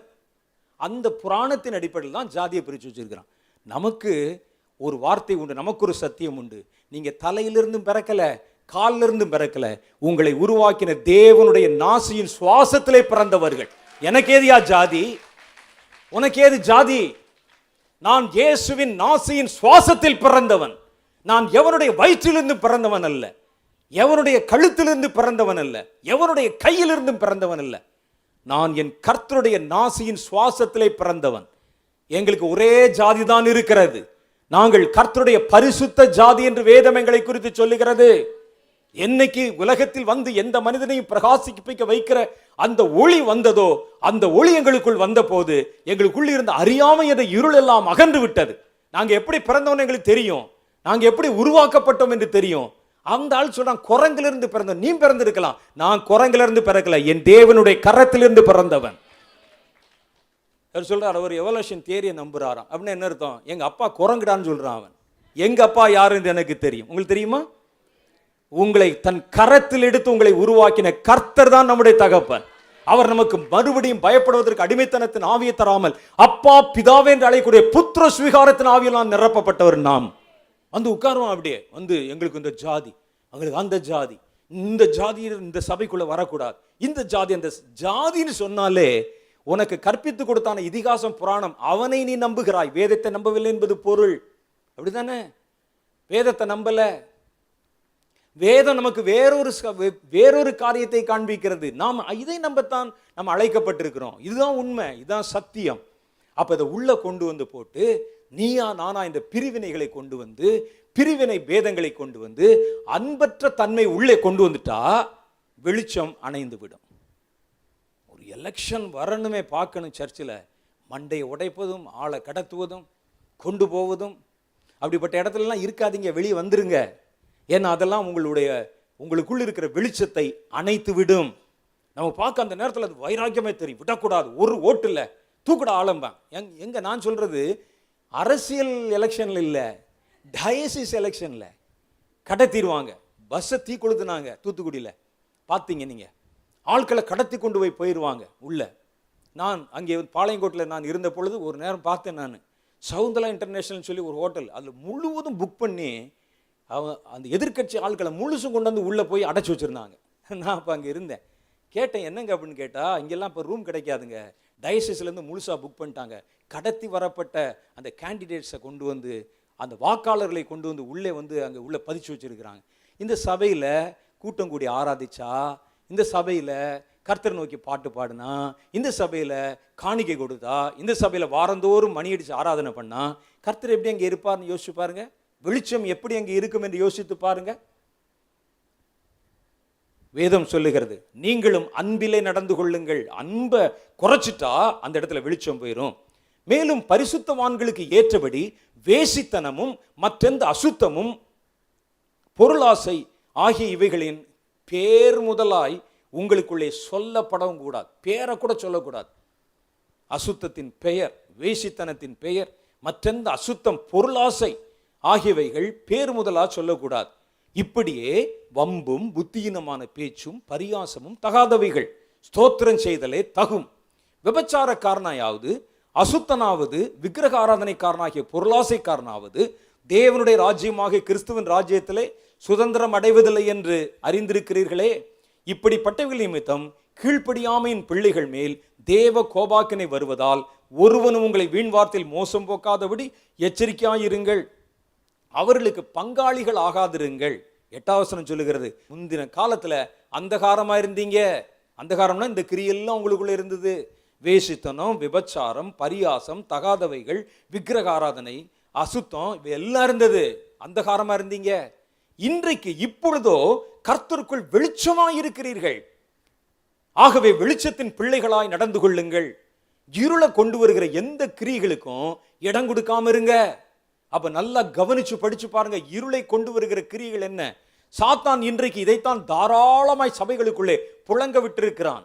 சபைகளுக்குள்ளே கொண்டு வந்திருக்கிறான். பாட்டு பாடினா அதுல விபச்சாரம், பாட்டு பாடினால் அசிங்கம், அசுத்தமான நடன அசைவுகள், சத்தம், கூச்சல், கூக்குரல். அங்கே ஏசாயா சொல்லுவார், நல்லா தேவாலய பாடல்கள் வேசியின் பாடல்களைப் போல அலறுதல்கள் உண்டாகும் என்று. அவர் சொன்னது அப்படியே நடக்குது. இன்னைக்கு தேவாலய பாடல்கள், தேவனை ஆராதிக்கும் பாடல் வேசியின் பாடல்களைப் போல ஊளையிடுறது, சத்தம் போடுறது, தேவையற்ற காரியங்களை வைத்திருப்பது. நல்லா யோசிச்சு பாருங்க. பரலோகத்தில் தேவத்தூள் இருக்கிறாங்க. இன்னைக்கு பார்த்தீங்கன்னா நான் ஒரு இதில் பார்த்தேன், வீடியோவில் யாராவது நண்பர்கள் அனுப்புவாங்க. நான் அந்த மாதிரி கூட்டம்லாம் போகிறதில்ல, நண்பர்கள் அனுப்புவாங்க. இதில் பார்த்துறேன், ஒரு சர்ச்சில் ஒரு பாடல், துதி பாடல், எல்லாரும் எழுந்து நிற்க சொல்லி அந்த ஆராதனை நடத்த கற்றுக் கொடுக்கிறார். எல்லாம் அப்படியே நடங்க, நில்லுங்க, பாருங்க, உருன்னு கத்துங்கிறான்.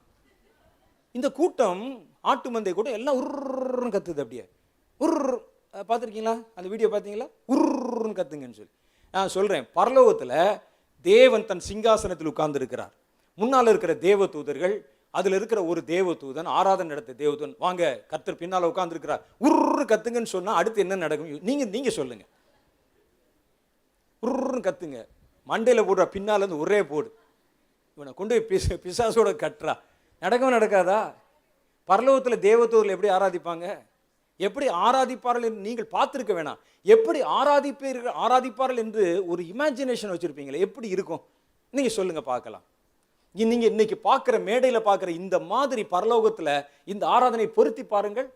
மிகாவேல் ஒரு பக்கம் குருன்னு கத்திட்டு ஓட, இந்த பக்கம் கேப்ரியல் ஒரு பக்கம் அப்படி கிராஸ் பண்ணி அப்படியே குதித்து கொண்டு வர, அங்க தூதர்கள் ஒரு பக்கம் ஆவுன்னு கத்த, வீல்னு கத்த, இதெல்லாம் அந்த மாதிரி குட்டி கலகங்கள் உள்ளே பண்ண, கர்த்தரை துதிக்கிறோம்னு சொல்லி காமிக்க பரலோகமா இருக்குமா?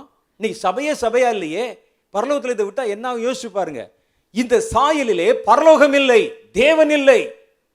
கர்த்தர் இங்கே உட்கார்ந்திருந்தா உன்னால் அப்படி கத்த முடியுமா?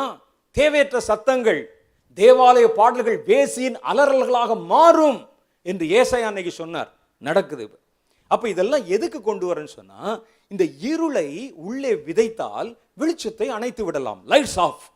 யாரு நல்ல எப்படி வாழ்றாங்க, நல்ல பரிசுத்தமானா இருக்கிறானா, அன்பற்ற தன்மை உள்ளே கொண்டு வந்து விடு. ஒருவரோடு ஒருவர் இணைந்து ஓட முடியாத தன்மையை கொண்டு வந்துரு. நல்ல ஊழியம் செய்யறாங்களா, உள்ள கொண்டு வந்து பிரிவினையை கொண்டு வந்துரு, விபச்சாரத்தை கொண்டு வந்துரு, அசுத்தத்தை கொண்டு வந்துரு, தேவையற்ற சத்தத்தை கொண்டு வந்துரு, தேவன் விரும்பாத ஆராதனையை கொண்டு வந்துரு. இதெல்லாம் அந்த வெளிச்சத்தை அணைத்து விட போதுமானவைகள். இரண்டாவது காரியம் வேதம் சொல்லுகிறது, இரண்டாவது வெளிச்சம், அது வெளிப்படுத்தின விசேஷம் 21வது அதிகாரம் 23வது வசனம். நகரத்துக்கு வெளிச்சம் கொடுக்க சூரியனும் சந்திரனும் அதற்கு வேண்டுவதில்லை. சொல்லு, வெளிப்படுத்தின விசேஷம் 21வது அதிகாரம் 23வது வசனம். நகரத்துக்கு, பரலோகத்தில் இருக்க நகரத்துக்கு வெளிச்சம் கொடுக்க சூரியனும் சந்திரனும் அதற்கு வேண்டியதில்லை. தேவனுடைய மகிமையே அதை பிரகாசிப்பித்தது, ஆட்டுக்குட்டியானவரே அதற்கு விளக்கு. இப்ப என்ன செய்யணும்? பூமியில தேவனுடைய மகிமையை மறைக்க வேண்டும். மறைச்சிட்டா லைட்டை மறைச்சிடலாம். அப்ப என்ன செய்யணும்?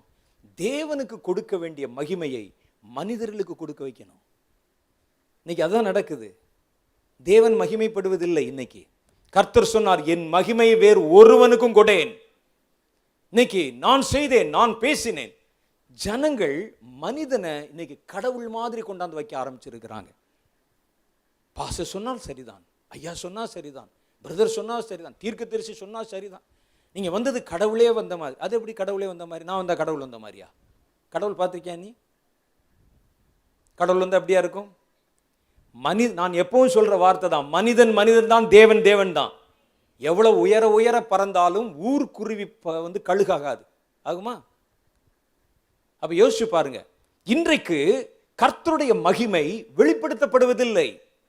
அது சொல்லுகிறார், நீ எவ்வளவு பெரிய காரியத்தை சாதித்து முடித்தால் கடைசியில் சொல்லுங்க, அற்ப பிரயோஜனம் உள்ள நாங்கள் அந்த மனிதர்கள் எங்கள் கடமையை மாத்திரம் செய்தோம் என்று சொல்லுங்கள். இன்னைக்கு நான் தீர்க்க தரிசனம் சொன்னால் அந்த மகிமை எனக்குரியதில்லை. நான் என்னுடைய சொந்தத்திலிருந்து நான் எடுத்து பேசவில்லை, என்னுடைய வல்லமையிலிருந்து பேசல. எங்கிருந்தோ ஒருவர் எனக்கு சொல்றார், நான் அதை சொல்றேன்.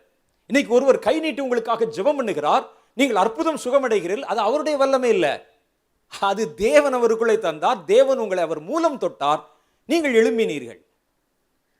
அப்ப கனத்துக்குரியவர் மகிமைக்குரியவர் தேவன். இன்னைக்கு பார்த்தீங்கன்னா ஊழியக்காரர்கள் ஹீரோக்கள் மாதிரி மாறுவதும், அவர்களுக்கு கொடுக்க வேண்டிய மகிமை, தேவனுடைய மகிமை மறைக்கப்படுவதும், கர்த்தருடைய கிரியைகள் மறைக்கப்படுவதும், நான் செய்தேன், நான் பார்த்தேன், நான் பேசினேன், நான் விடுவித்தேன் என்று சொல்லி மனிதன் தன்னை உயர்த்தி கொள்வதும் நடக்க ஆரம்பிப்பதின் காரணம் இன்றைக்கு வெளிச்சம் மறைக்கப்படுகிறது. எப்போ கர்த்தருடைய மகிமை ஜனங்களுக்குள்ளே வெளிப்படுத்தப்பட்டா தான் வெளிச்சம் உண்டாகும், வெளிச்சத்தின் பிள்ளைகள் பிறப்பார்கள். வேதம் சொல்றது பாருங்க, சின்ன ஒரு காரியம், இன்னைக்கு ரட்சிக்கப்பட்ட மனிதர்களை உள்ளே பார்க்க முடியல, அதனால்தான் சபை நாசமாய் போய் கொண்டிருக்கிறது. இவங்க எதையோ பார்த்து உள்ளே வந்தவர்கள், எதையோ நினைத்து உள்ளே வந்தவர்கள். நாம நினைத்து கொண்டிருக்கிறோம் இவர்கள் தேவனால் இழுக்கப்பட்டு வந்தவர்கள். என்ன கர்த்தர் இங்க என்ன சொல்றாரு தெரியுமா? உண்மையாய் தேவனால் இழுக்கப்பட்டு வருகிறவர்கள், நீங்கள் சிலுவையை உயர்த்தும் பொழுது நான் அநேகரை என்னிடத்தில் இழுத்துக் கொள்வேன் என்று சொல்லுகிறார். நீ எப்ப தேவனை இயேசுவை உயர்த்துறியோ அதன் மூலம் இழுக்கப்பட்டு வர்றான் பாரு, அவன் தான் உண்மையான தேவனுடைய பிள்ளைகள். நீ எதையோ ஒன்றை காமிச்சு, எதையோ ஒரு டிராமா பண்ணி, எதையோ ஒன்று பேசி ஜனங்களை உள்ள கொண்டு வந்து உட்கார வச்சா அது அப்படித்தான் இருக்கும். இவர்கள் இயேசுவை பார்த்து அவருடைய மகிமை நிமித்தம் இழுக்கப்பட்டு உள்ளே வந்தவர்கள் அல்ல. கர்த்தர் சொன்னார், என் சிலுவையை உயர்த்துங்கள், என் சிலுவை உயர்த்தப்படும் பொழுது நான் அநேகரை என்னிடத்தில் இழுத்துக் கொள்வேன் என்று கர்த்தர் சொன்னார். யார் சொல்றாத? இன்னைக்கு எங்கே நடக்கிறது அப்படி? இன்னைக்கு நிறைய பேர் வந்து லைட்டை பார்த்து உள்ள வந்தவன் இருக்கிறான், மியூசிக் சத்தத்தை பார்த்து உள்ளே வந்து சபையில சேர்ந்தவங்க இருக்கிறாங்க, சபையில் நடக்கிற கோமாளித்தனங்களை பார்த்து உள்ளே வந்தவங்க இருக்கிறாங்க, சர்ச்சில் நல்லா டான்ஸ் இருக்குன்னு சொல்லி வந்தவங்க இருக்கிறாங்க, அந்த சர்ச்சில் ஏசி நல்லா இருக்குன்னு சொல்லி போறவன் இருக்கிறான். இயேசுக்காக வந்தவன் இருந்தால் தானே சர்ச்சு விளங்கும். நான் சொல்ல ஏதாவது தப்பா சொல்றேன்னா? அப்ப ஜனங்கள் தேவனுடைய மகிமை, இந்த மகிமை தேவனுடையது என்று காமிக்கணும், அது வேணும். நீங்கள் இயேசுக்கு சமானமாய் அல்ல, இயேசுக்கு மேல உங்களை உயர்த்தி, நீங்கள் நான் தான் எல்லா பிரச்சனைக்கும் வந்து முடிவு, என்னால் தான் எல்லாம் செய்ய முடியும் மனிதன் தன்னை உயர்த்த ஆரம்பிக்கும் பொழுது அந்த வெளிச்சத்தை பார்த்து இழுக்கப்பட்டு வந்தவன் எவனும் நிரந்தரமாய் நிற்க மாட்டான். கர்த்தருடைய மகிமை வெளிப்படுத்தப்பட வேண்டும், தேவனுடைய மகிமையின் மூலம் ஜனங்கள் இழுக்கப்பட வேண்டும். இந்த மகிமையை மறைப்பதுதான் சாத்தானுடைய தந்திரம். இந்த மனிதன் மகிமைக்குரியவன் என்று மனிதர்களை மையப்படுத்துவது சாத்தானுடைய தந்திரம். இந்த சபை மகிமைக்குரியது என்று சொல்லி சபையை மையப்படுத்துவது சாத்தானுடைய தந்திரம். சபை அல்ல, ஊழியக்காரன் அல்ல, இயேசுவே பிரதானமானவர். அதான் சொல்லுது, ஆட்டுக்குட்டியானவரே அதற்கு விளக்கு. அங்க வசனத்தில் போட்டிருக்கா, ஆட்டுக்குட்டியானவரும் விளக்குன்னு போட்டிருக்கா, ஆட்டுக்குட்டியானவரே விளக்குன்னு போட்டிருக்கா. அப்படின்னு என்ன அர்த்தம்? ஒன் அண்ட் ஒன்லி லைட்னா அது ஆட்டுக்குட்டியானவர் இயேசு மாத்திரம்தான். நாங்கள்லாம் அந்த விளக்கை சுத்துக்கிற விட்டில் பூச்சிகள், அவ்வளவுதான். அதோட விட்டுறணும் எங்களை. அதை விட்டுட்டு அந்த லைட் மாதிரி எங்களை நினைச்சீங்கன்னா நீங்க மாறி போயிருவீங்க. அதான் வசனம் சொல்லு. அவர் தான் வெளிச்சம், அதுதான் உயர்த்தப்பட வேண்டும். யோவான் ஸ்நானகன் இயேசுக்கு முன்னால வந்து சீனியர் ஊழியக்காரன் நம்ம பார்வையில். யோவான் வந்து முதல்ல வந்தவர், யோவான் ஸ்நானகன் ஊழியம் செய்கிறார். இயேசு கொஞ்சம் பின்னால தான் வர்றார், ஊழியத்துக்கு வருகிறார். இப்போ என்ன நடக்கணும்? திரளான ஜனங்கள் யோவானிடத்தில் வருகிறார்கள். யோவானிடத்தில் வந்து ஞானஸ்நானம் பெற கியூல காத்திருக்கிறாங்க. அப்ப இயேசு அந்த வழியாய் கடந்து போகிறார். அப்ப யோவான் சொல்லுகிறார் பாருங்க, இயேசுவை காண்பித்து கொடுக்கிறார். ஜனங்கள்லாம் அவரை வந்து பின்பற்றி கொண்டிருக்கிறாங்க. அவர் தான் பெரிய கடவுள் மாதிரி, பெரிய தீர்க்கதரிசி நினைக்கிறாங்க. அவர் சொல்ல, அதான் பாருங்க, உலகத்தின் பாவத்தை சுமந்து தீர்க்கிற தேவாட்டுக்குட்டி. அது சொன்னதோட விடணுமே, அவர் தேவாட்டுக்குட்டி. நான் அவருடைய பாதரட்சையின் வாரை குனிந்து அவிழ்க்கிறதுக்கும் பாத்திரவானல்ல. அவன் தான் ஊழியக்காரன். இயேசு யாரு பாரு, அவர் செப்பல்ல இருக்கிற வாரத்தோட கூட நாங்கள் பாத்திரவான் அல்ல, ஏன்னா அவர் தேவகுமாரன். சிலர் வந்து சொன்னாங்க, இயேசு அப்படிலாம் சொல்றாரு, இயேசு உங்களை மாதிரி ஞானசானம் கொடுக்க ஆரம்பிச்சிட்டாருங்க, நம்ம ஊழியம் நம்ம கடைப்படுத்துருமே வந்து அப்படி ஒரு கொம்பு செய்கிறது. ஒரே பெரிய கூட்டமாக இருக்கு, இயேசு ஞானசானம் கொடுக்குறார். அவர் சொல்றாரு பாருங்க, அவர் பெருகவும் நான் சிறுகவும் வேண்டும். அவர் பெருகினா மாத்திரம் பார்த்தாது, அவர் பெருகும் போது இன்னைக்கு எங்களில் பலர் என்ன செய்யறோம்னா, சிலர் இயேசுவையும் பெருக வைப்பாங்க, தாங்களும் சைடில் பெருகிக் கொள்வார்கள் இயேசுவை வைத்து. இன்னும் சில ஊழியர் இருக்கிறாங்க, இயேசுவை மறைச்சு தாங்கள் மாத்திரம் பெருகிக் கொள்வார்கள். ஆனால் உண்மையான ஊழியக்காரன் இயேசு பெருகும் பொழுது தான் தன்னை மறைத்து கொண்டு சிறுகிறான் பாருங்க, அவன் தான் உண்மையான ஊழியக்காரன். அவர் பெருகவும் நான் சிறுகவும் வேண்டும். எவ்வளோ பெரிய வார்த்தை, யோசிச்சு பாருங்க. அவர் பெருகணும், நான் சிறுகணும், அதான் உண்மையான ஊழியக்காரன். வெளிச்சம் இதை மாற்றி மறைப்பதற்கு, ஆட்டுக்குட்டியானவரை அந்த தேவனிடத்திலிருந்து வருகிற மகிமையை மறைப்பதற்கு இது எதனால் உண்டாயிற்று? உங்கள் சரீரத்தில் இன்றைக்கு இருக்கிற அற்புதம் எதனால் உண்டாயிற்று? உங்களுக்கு இன்றைக்கு கிடைத்திருக்கிற ரட்சிப்பு எதனால் உண்டாயிற்று? சொல்லுவாங்க, என் கூட்டத்துக்கு வந்து என் மூலம் ஓ மூலம் ரட்சிக்கப்பட்டாரா? நிறைய ஊழியக்காரன் சொல்லி கேட்டிருக்கீங்களா? இவர் ஏன் மூலம் ரட்சிக்கப்பட்டவர். ஓ மூலம் எப்படி ரட்சிக்கப்பட்டாரு? அவர் இயேசுவின் ரத்தத்தின் வழியாக, ரத்தத்தின் மூலம் ரட்சிக்கப்பட்டவர். அப்ப நீங்க சோர்ஸை மறைக்காதீங்க, உங்களை காட்டாதீங்க. கர்த்தருடைய மகிமை வெளியரங்கமாக வேண்டும். அந்த மகிமை வெளியரங்கமானால் தான், அந்த வெளிச்சம் பிரகாசித்தால் தான் தேசத்தில் இருள் நுழைய முடியாது. நீங்க அதை மறைச்சிட்டு ஒன்னே கொண்டே காமிச்சிட்டு இருக்கிற, நான் தான் செய்தேன், நான் தான் நின்றேன், நான் தான் பார்த்தேன், நான் தான் சாதித்தேன், நான் தான் உரைத்தேன் பேசுற. அப்ப கர்த்தருடைய மகிமை எங்கெங்கெல்லாம் குறைக்கப்படுகிறதோ, மறைக்கப்படுகிறதோ, திட்டமிட்டு அது ஒளித்து வைக்கப்படுகிறதோ, சுய லாபத்திற்காக கர்த்தருடைய மகிமை காட்டப்படாமல் நிறுத்தப்படுகிறதோ, அங்கெல்லாம் இருள் அதிகாரம் பெற்றுதான் ஆகும். சாத்தானுக்கு தெரியும், லைட்ஸ் ஆஃப். அப்ப என்ன செய்யணும் பாரு, நீ ஜெபிச்சதுனால, நீ போனதுனால, நீ வந்த, அப்போ உன்னை உயர்த்தி காட்டியா? இப்படி சொல்லி ஒரு தலைமுறை எழுப்புறதுனால தான் இன்றைக்கு அந்தகாரத்தின் அதிகாரம் பெருக ஆரம்பித்திருக்கிறது. அடுத்து அதே மாதிரி தான் மூணாவது காரியம், ஆட்டுக்குட்டியானவரே வெளிச்சம் சொல்றாங்க. இப்ப இயேசுவை மறைப்பது, இயேசுவை மறைப்பது. அப்ப இயேசுவை மறைச்சிட்டா அந்த இடத்துல அற்புதங்கள், தேவனுடைய வல்லமை, தேவனுடைய வெளிச்சம் குறைக்கப்பட்டு விடும். அதுதான் நான் ஏற்கனவே சொன்னேன்.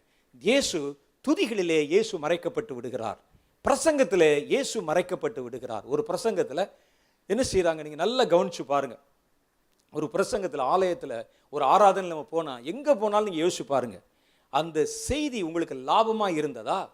நீங்கள் என்ன கற்றுக்கொண்டீங்க? இயேசுவை பற்றி என்ன தெரிந்து கொண்டீங்க? அந்த கேள்விக்கு நீங்கள் வரணும். அதை விட்டுட்டு ஏங்க அங்கே சர்ச்சு போகிறேன், வீட்டு பக்கத்தில் இருக்கும் பாரு ஒரு ஆள், அங்கே நல்லா குழு குழுன்னு இருக்குங்க ஒரு ஆள், அங்கே நல்லா போனாலே ஒரு மாதிரி சந்தோஷமாக லைட்டெல்லாம் போட்டிருக்காங்கம்மா, ஒரு ஆள் ஆடுறேன் அப்படிமா. நீங்கள் இங்கே போனால் இயேசுவை பற்றி எவ்வளோ தெரிந்து கொண்டு வந்தீர்கள்? ஒரு பேசுனா இப்பெல்லாம் என்ன பேசும்போது, நான் யாரையும் குறைச்சி கூட்டி சொல்லலை, பேசும்போது நம்ம என்ன செய்கிறோம், 1 மணி நேர பிரசங்கத்தில் ஒரு 1/4 மணி நேரம் நமக்கு பிடிக்காத ஊழியக்காரனை திட்டுறதுக்கு நம்ம நேரம் செலவழிக்கிறோம். அங்கே ஒரு சபை இருக்கிறது பேர் சொல்ல மாட்டேன், இங்கே ஒரு சபை இருக்கிற பேர் சொல்ல மாட்டேன்னு சொல்லி கிசு கிசுவாக சொல்லிக்கிட்டு இருப்பான், உள்ள சொல்ல மாட்டேன். அந்த பாஸ்டர் பார்த்தீங்கன்னா எப்பவும் வந்து ப்ளூ சட்டை தான் போடுவார், அல்ல வெள்ளை சட்டை தான் போடுவார், ஆனால் யாருன்னு சொல்ல மாட்டேன். அந்த சபையில் போகாதீங்க ஓனாய் அப்படிமா டக்குன்னு. அதுக்கு ஒரு 1/4 மணி நேரம். இன்னொரு 1/4 மணி நேரம் இவர்களை பற்றி பேசுவாங்க, நான் யாரு தெரியுமா அப்படின்னு பேசுவாங்க.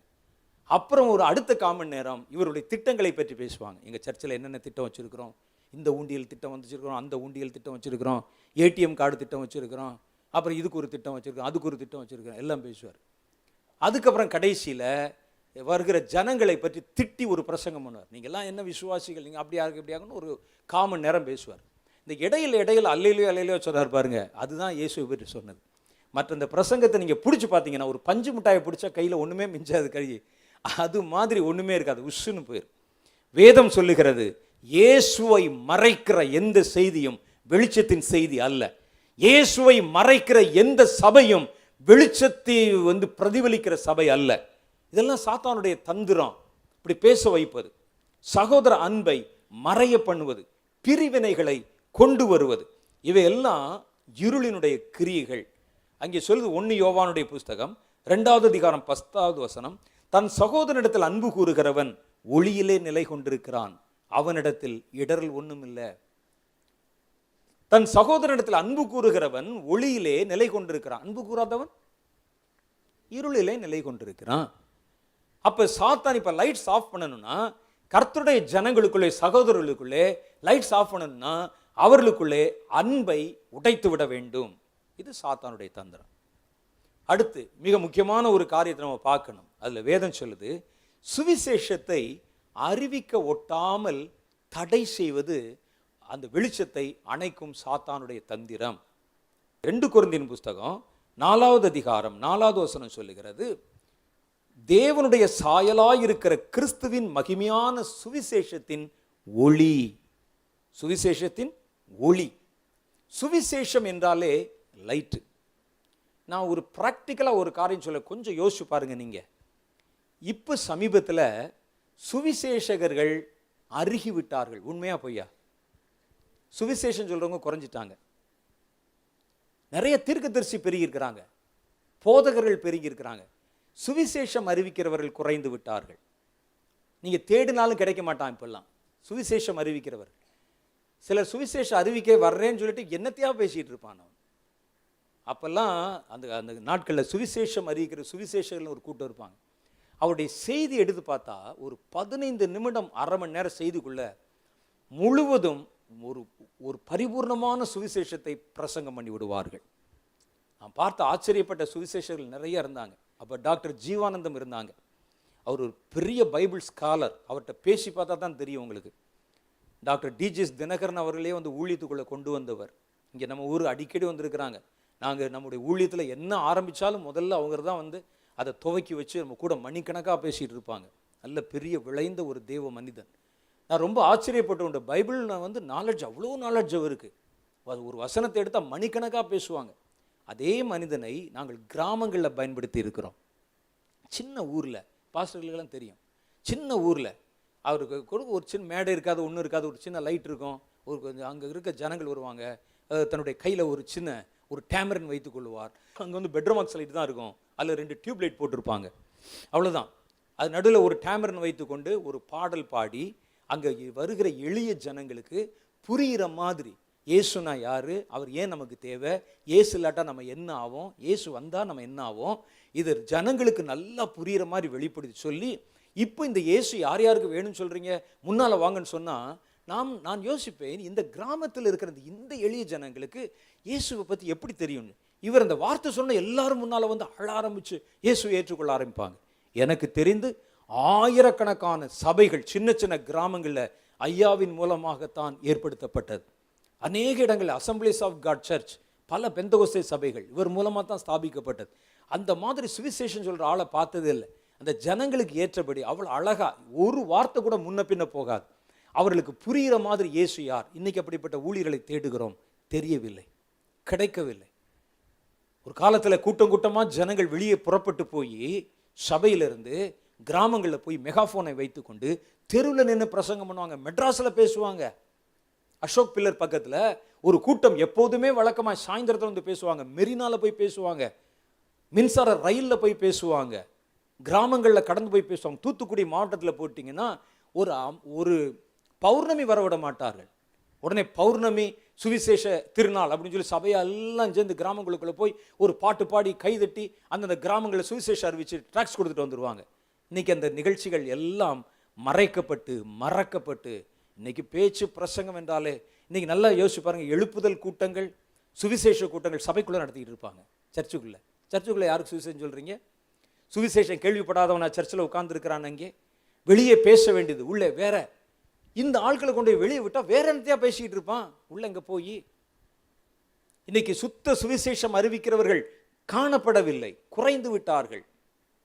ஒரு நல்ல தேவ மனிதன் அங்கே ஜான் சாலமன், நான் பார்த்து ரொம்ப ஆச்சரியம். கடைசி வரைக்கும் அவருடைய பேரை மாற்றவே இல்லை, சுவிசேஷகர் தான். சுவிசேஷம் சொல்கிறது தான் என்னுடைய வேலை. அவர் எந்த இடத்துல ஒரு நல்ல படித்தவர்கள் இருந்தால் அந்த இடத்துல அது ஹை லெவலில் சுவிசேஷம் அறிவிப்பார். எளிய ஜனங்கள் ராமேஸ்வரத்தில் வர வச்சு ஒரு மீட்டிங் நடத்தினோம். 3 நாள் கூட்டம். வந்த ஜனங்களுக்கு சுவிசேஷத்தை தெளிவாக எடுத்து அதை வெளிப்படுத்தி பேசினாங்க. அப்படிப்பட்ட சுவிசேஷகர்கள் இன்றைக்கு குறைந்து விட்டார்கள். சுவிசேஷம் அறிவிப்பது நிறுத்தப்பட்டு விட்டது. சுவிசேஷத்தினுடைய பாரம் குறைந்து விட்டது. வாலிபர்கள் இன்றைக்கு அதை குறித்து கவலைப்படுவதில்லை. ஜெபிங்க நல்லது, ஆனால் சுவிசேஷம் அறிவிக்கிறது நிறுத்திடாதீங்க. வேதம் சொல்லுது, சுவிசேஷம் எங்கே மறக்கப்பட்டதோ மறைக்கப்பட்டதோ தேசத்தில் நான் பார்க்குறேன். எனக்கு வித்தியாசம் தெரியுது. நாங்கள் ரட்சிக்கப்பட்ட காலத்தில் கேட்டு பாருங்கள், பாஸ்டர்கள், என்னுடைய தம்பி, இவங்கெல்லாம் நாங்கள்லாம் சமகாலத்தில் ரட்சிக்கப்பட்டு வந்தவங்க கிட்டத்தட்ட. கேட்டு பாருங்கள், அந்த நாட்களில் இருந்ததை போல சுவிசேஷ பாரம் இல்லை. நான் சுவிசேஷத்தை அறிவிக்க புகுந்து மூணார் மலையில் என் கால் படாத எஸ்டேட்டே இருக்காது. மலையில் ஏறி போய் நின்று சுவிசேஷம், கிராமத்தில் போய் சுவிசேஷம், எங்கள் பகுதியில் உள்ள கிராமங்களில் போய் ஆத்துக்குள்ளே போய் கூட்டம் நடத்துவோம். தெருவில் நின்று அறுவடை முடிந்த உடனே அந்த வயலில் போய் ராத்திரியில் ஒரு சின்ன 4 பக்கத்தில் குச்சியை நட்டு அது மேலே கொஞ்சம் கட்டைகளை போட்டு, அதான் மேடை, நின்று நான் பேசியிருக்கிறேன். தெருவில் நின்று பேசியிருக்கிறோம்.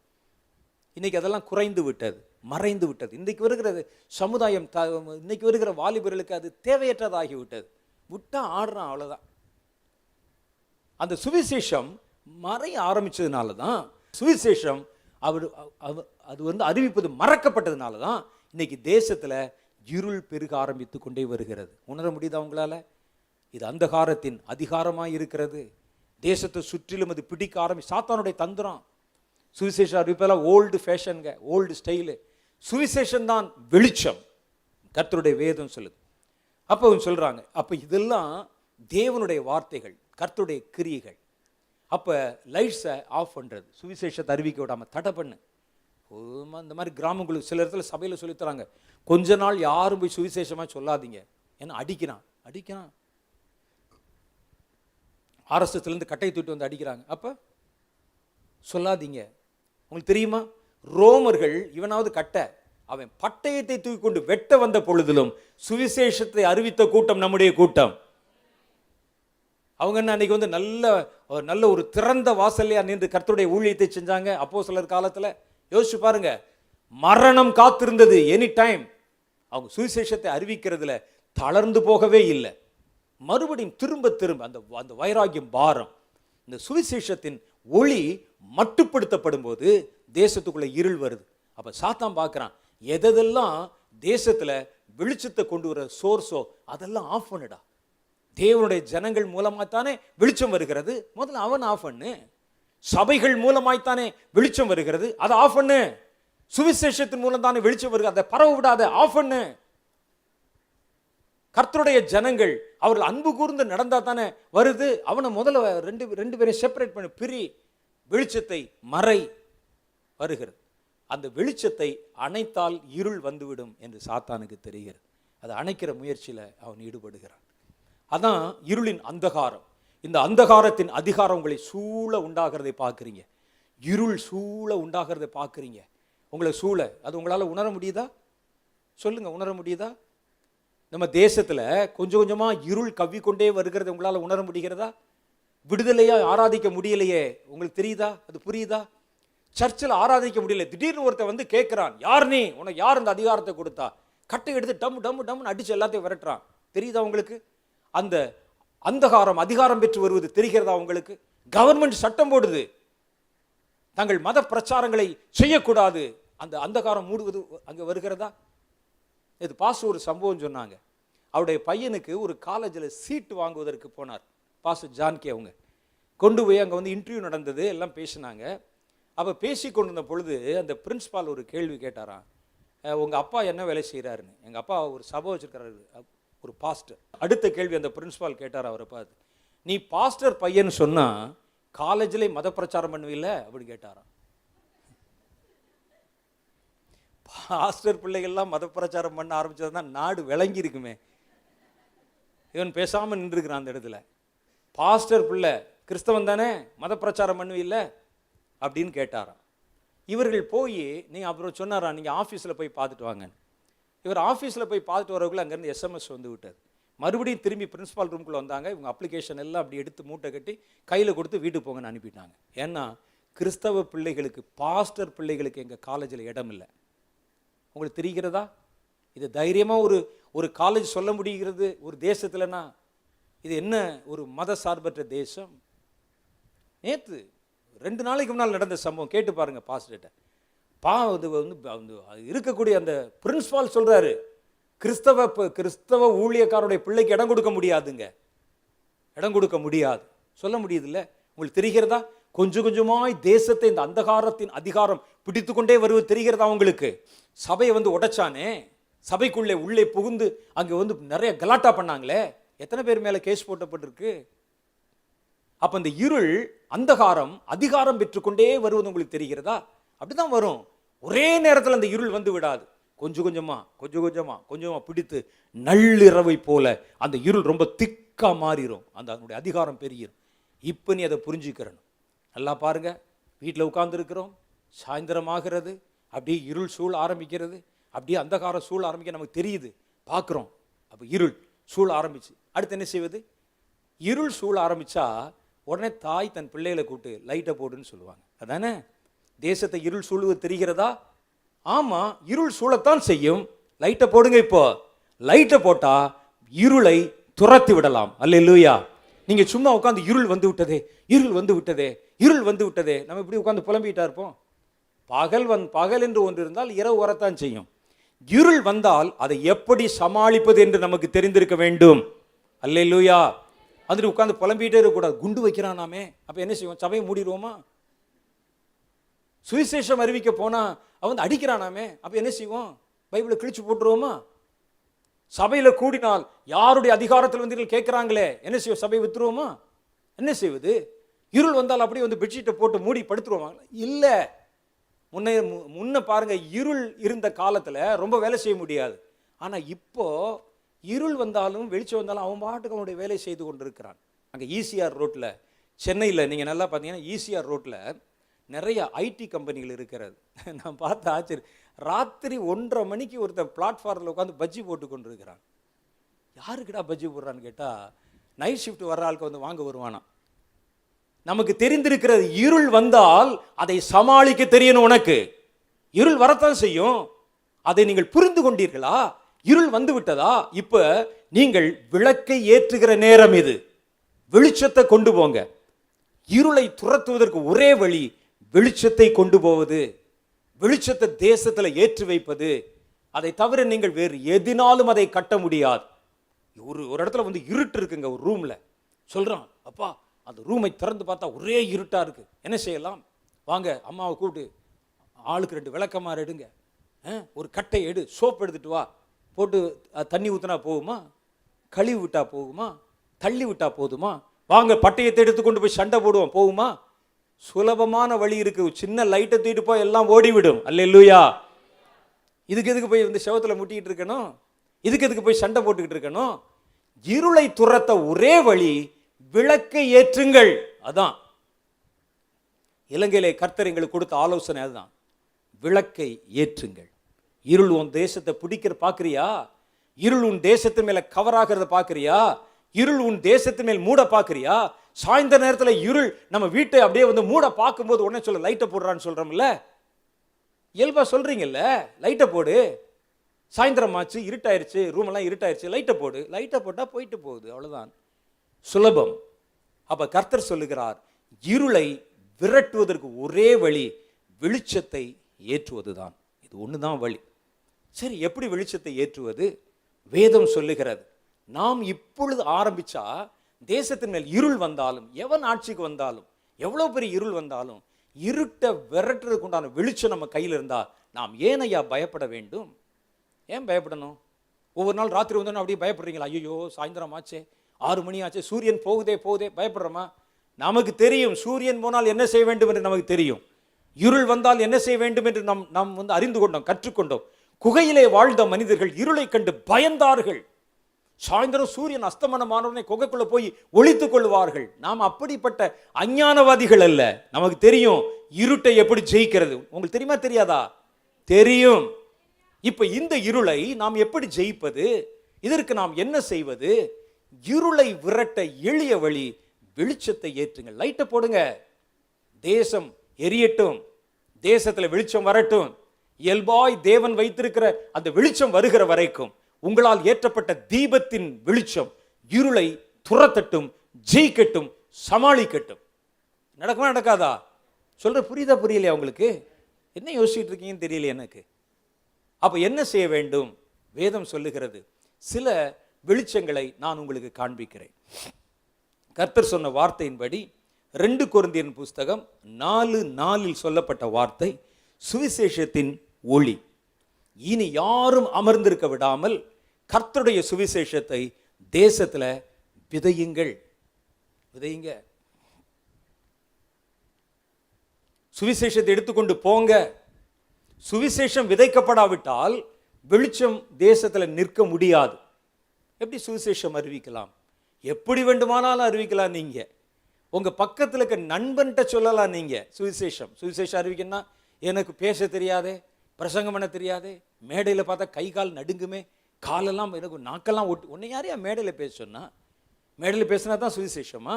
யார் சொன்னது? அப்படி பேசுங்கள்.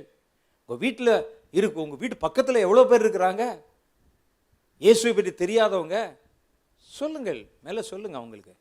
இயேசுனா யாரு? உங்களுடைய சந்தோஷத்துக்கு காரணம் என்ன? அவர் இயேசு நம்முடைய வாழ்க்கையில் வந்த பிறகு நமக்கு என்ன நடந்தது? உங்களை சுற்றிலும் இருக்கிற அத்தனை பேருக்குள்ள ஆத்துமா இருக்கிறது. நீங்கள் ஜெயிக்கப்பட வேண்டிய ஆத்துமாக்கள் இருக்கிறது. சிலர் இன்னும் நாருக்கு நம்ம மேடையில் போனோடனே நம்ம கூட்டத்துக்கு நோட்டீஸ் வாங்கிட்டு வர்றான் பாருங்க, முன்னால் உட்காந்துருக்கான் பாருங்க, அவனுக்கு தான் ஆத்துமா இருக்கிறது நீங்கள் நினைக்காதீங்க. நீங்க கூட்டம் நடத்துற இடத்துல பின்னால கடலை போட்டு வருத்திட்டு இருக்கான் பாருங்க, அவனுக்குள்ள ஆத்துமா இருக்குது. உங்களுக்கு லைட் போட்டு கொடுத்தாரு பாருங்க, அவருக்குள்ள ஆத்துமா இருக்குது. உங்க வீட்டில் வேலை செய்யற பெண் இருக்கான் பாருங்க, அவங்களுக்குள்ள ஆத்துமா இருக்குது. எல்லாருக்குள்ளும் ஆத்துமா இருக்கிறது. அவைகளுக்கு அறிவிக்க நமக்கு என்ன தடை? சுவிசேஷத்தை சொல்லுங்க.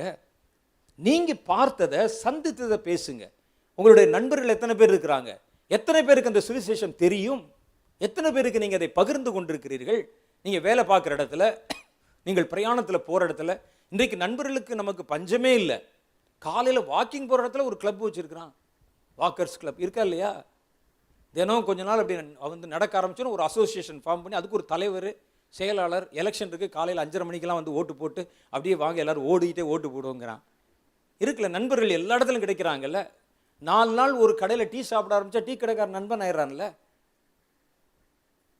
2 முறை ஒரு மளிகை கடையில் தொடர்ந்து நீங்கள் ஜாமான் வாங்கினீங்கன்னா அந்த கடையில் நீங்கள் அவர் உனக்கு நண்பர் ஆகிறாருல்ல. எவ்வளோ சுலபமாய் சுவிசேஷம் அறிவிக்க முடியும்? யோசியுங்கள்.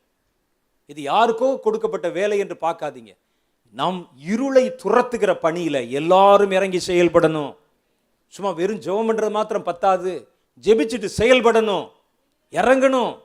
ஒவ்வொருவர் நடுவிலும் அந்த சுவிசேஷ பாரம் நமக்குள்ள எரிந்து கொண்டே இருக்கணும்.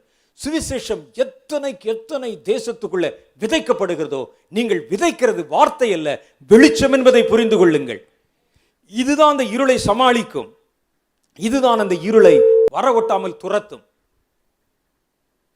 ஆகவே ரொம்ப கவனம். உள்ள புறப்படுங்க. சும்மா போய் தினம் சர்ச்சில் உட்கார்ந்தோம், பாட்டு பாடினோம், அப்படியே உட்கார்ந்துருந்தோம், பேய் அடிச்ச மாதிரி உட்கார்ந்துருந்தோம், அப்புறம் 2 தடவை கொஞ்ச நேரம் அந்நிய பாஷை பேசி வீட்டுக்கு எப்போதும் இறங்குங்கள். உங்களை சுற்றிலும் எவ்வளவு பேர் இருக்கிறாங்க.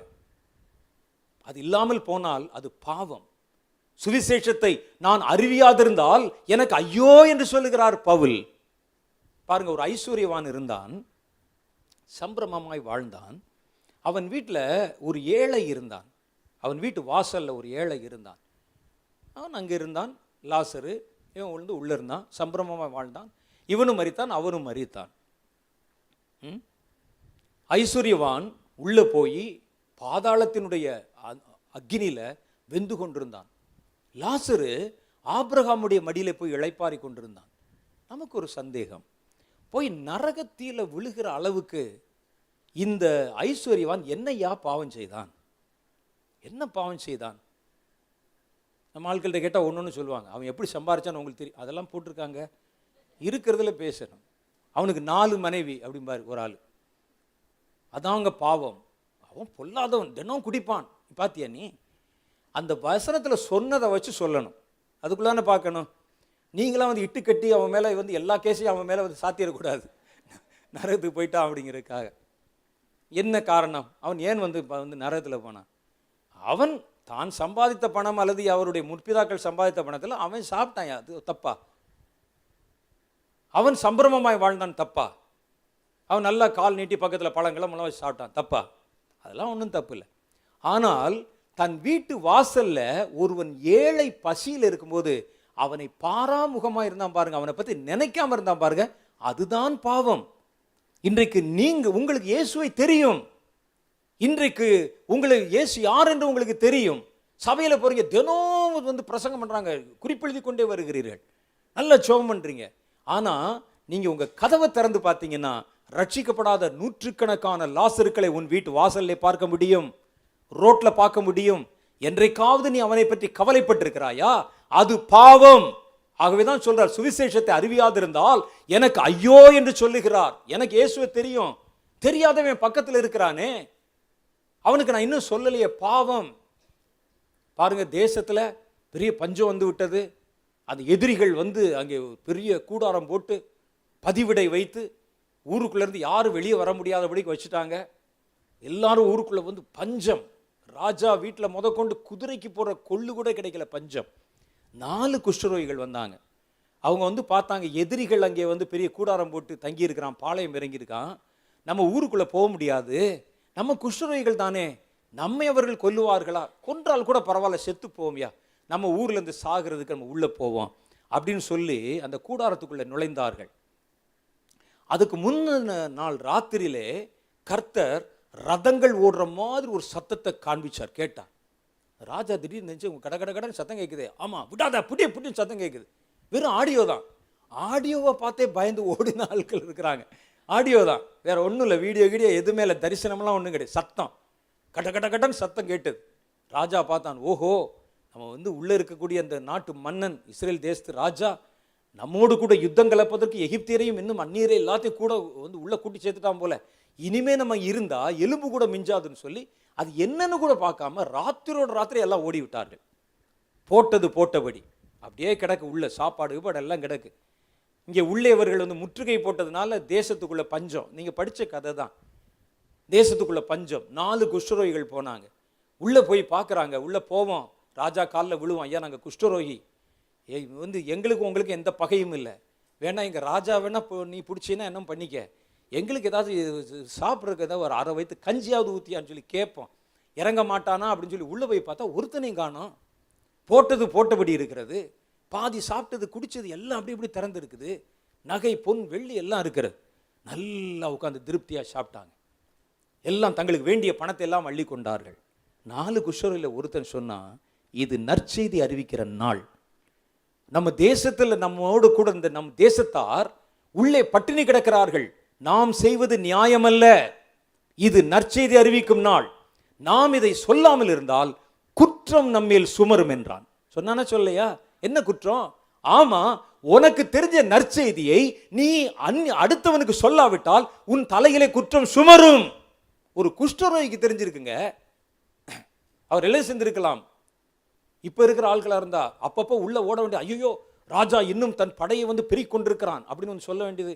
உள்ள தங்கி இருக்கிற ராஜாவுக்கு உள்ள ஏற்கனவே வந்து கிளி அம்பிடிச்சு, அப்படியா அப்படியா, நாங்க அந்த பக்கம் தாங்க போனோம், பட்டயத்தை தீட்டிட்டு இருக்கிறாங்க, யாரும் வெளியே வந்துடாதீங்க, கதவை மூடிட்டு கொஞ்சம் கொஞ்சமா இங்க இருக்கிறத கடத்தி தங்களுக்குன்னு கொண்டு அவன் வந்து சொத்து சேர்த்து இருக்கலாம்.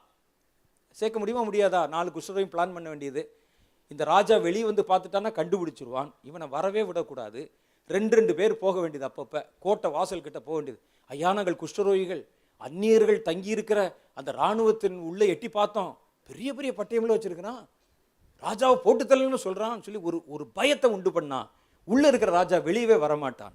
நல்ல கால அவகாசம் கிடைக்கும் போது நம்ம கொஞ்சம் கொஞ்சமா கடத்தி வேற ஒரு ஊர்ல இந்த எல்லாம் பொண்ணு வெள்ளியெல்லாம் கொண்டு உள்ள வச்சுட்டா, அல்லது இங்கே இருக்கக்கூடிய ஆகார பொருளை வைத்து கொண்டு எங்களுக்கு மாத்திரம் கொஞ்சம் கிடைச்சுன்னு சொல்லி அதை 7 மடங்கு காசு வச்சு வித்தா லாபம் வருமே என்றெல்லாம் யோசிக்கல.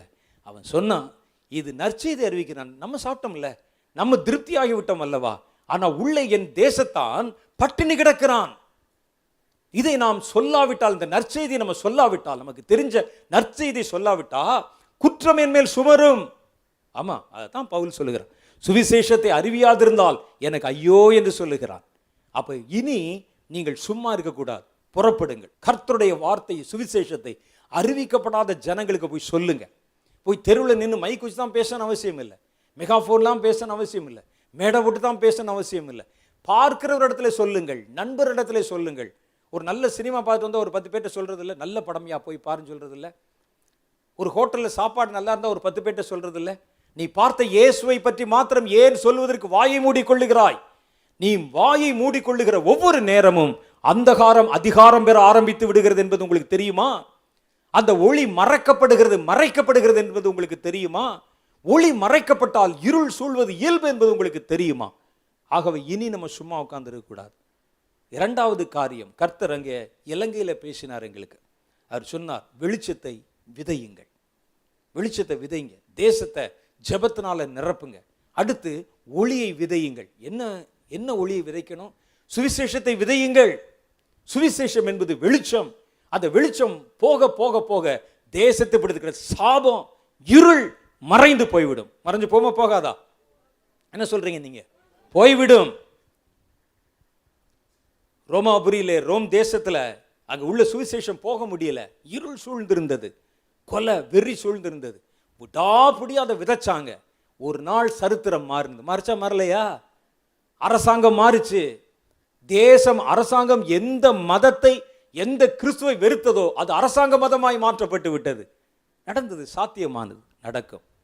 இரண்டாவது வெளிச்சம், நீங்க தேவனுடைய வசனம் சொல்லுகிற கர்த்தருடைய வார்த்தைகளை, தேவனுடைய தீர்க்க தரிசனங்களை, கர்த்தர் நம்மோடு பேசுறாருல, ஒரு தேசத்துக்கு சொல்லுகிற வார்த்தைகளை நீங்கள் ஜனங்களிடத்திலே கொண்டு போங்கள்.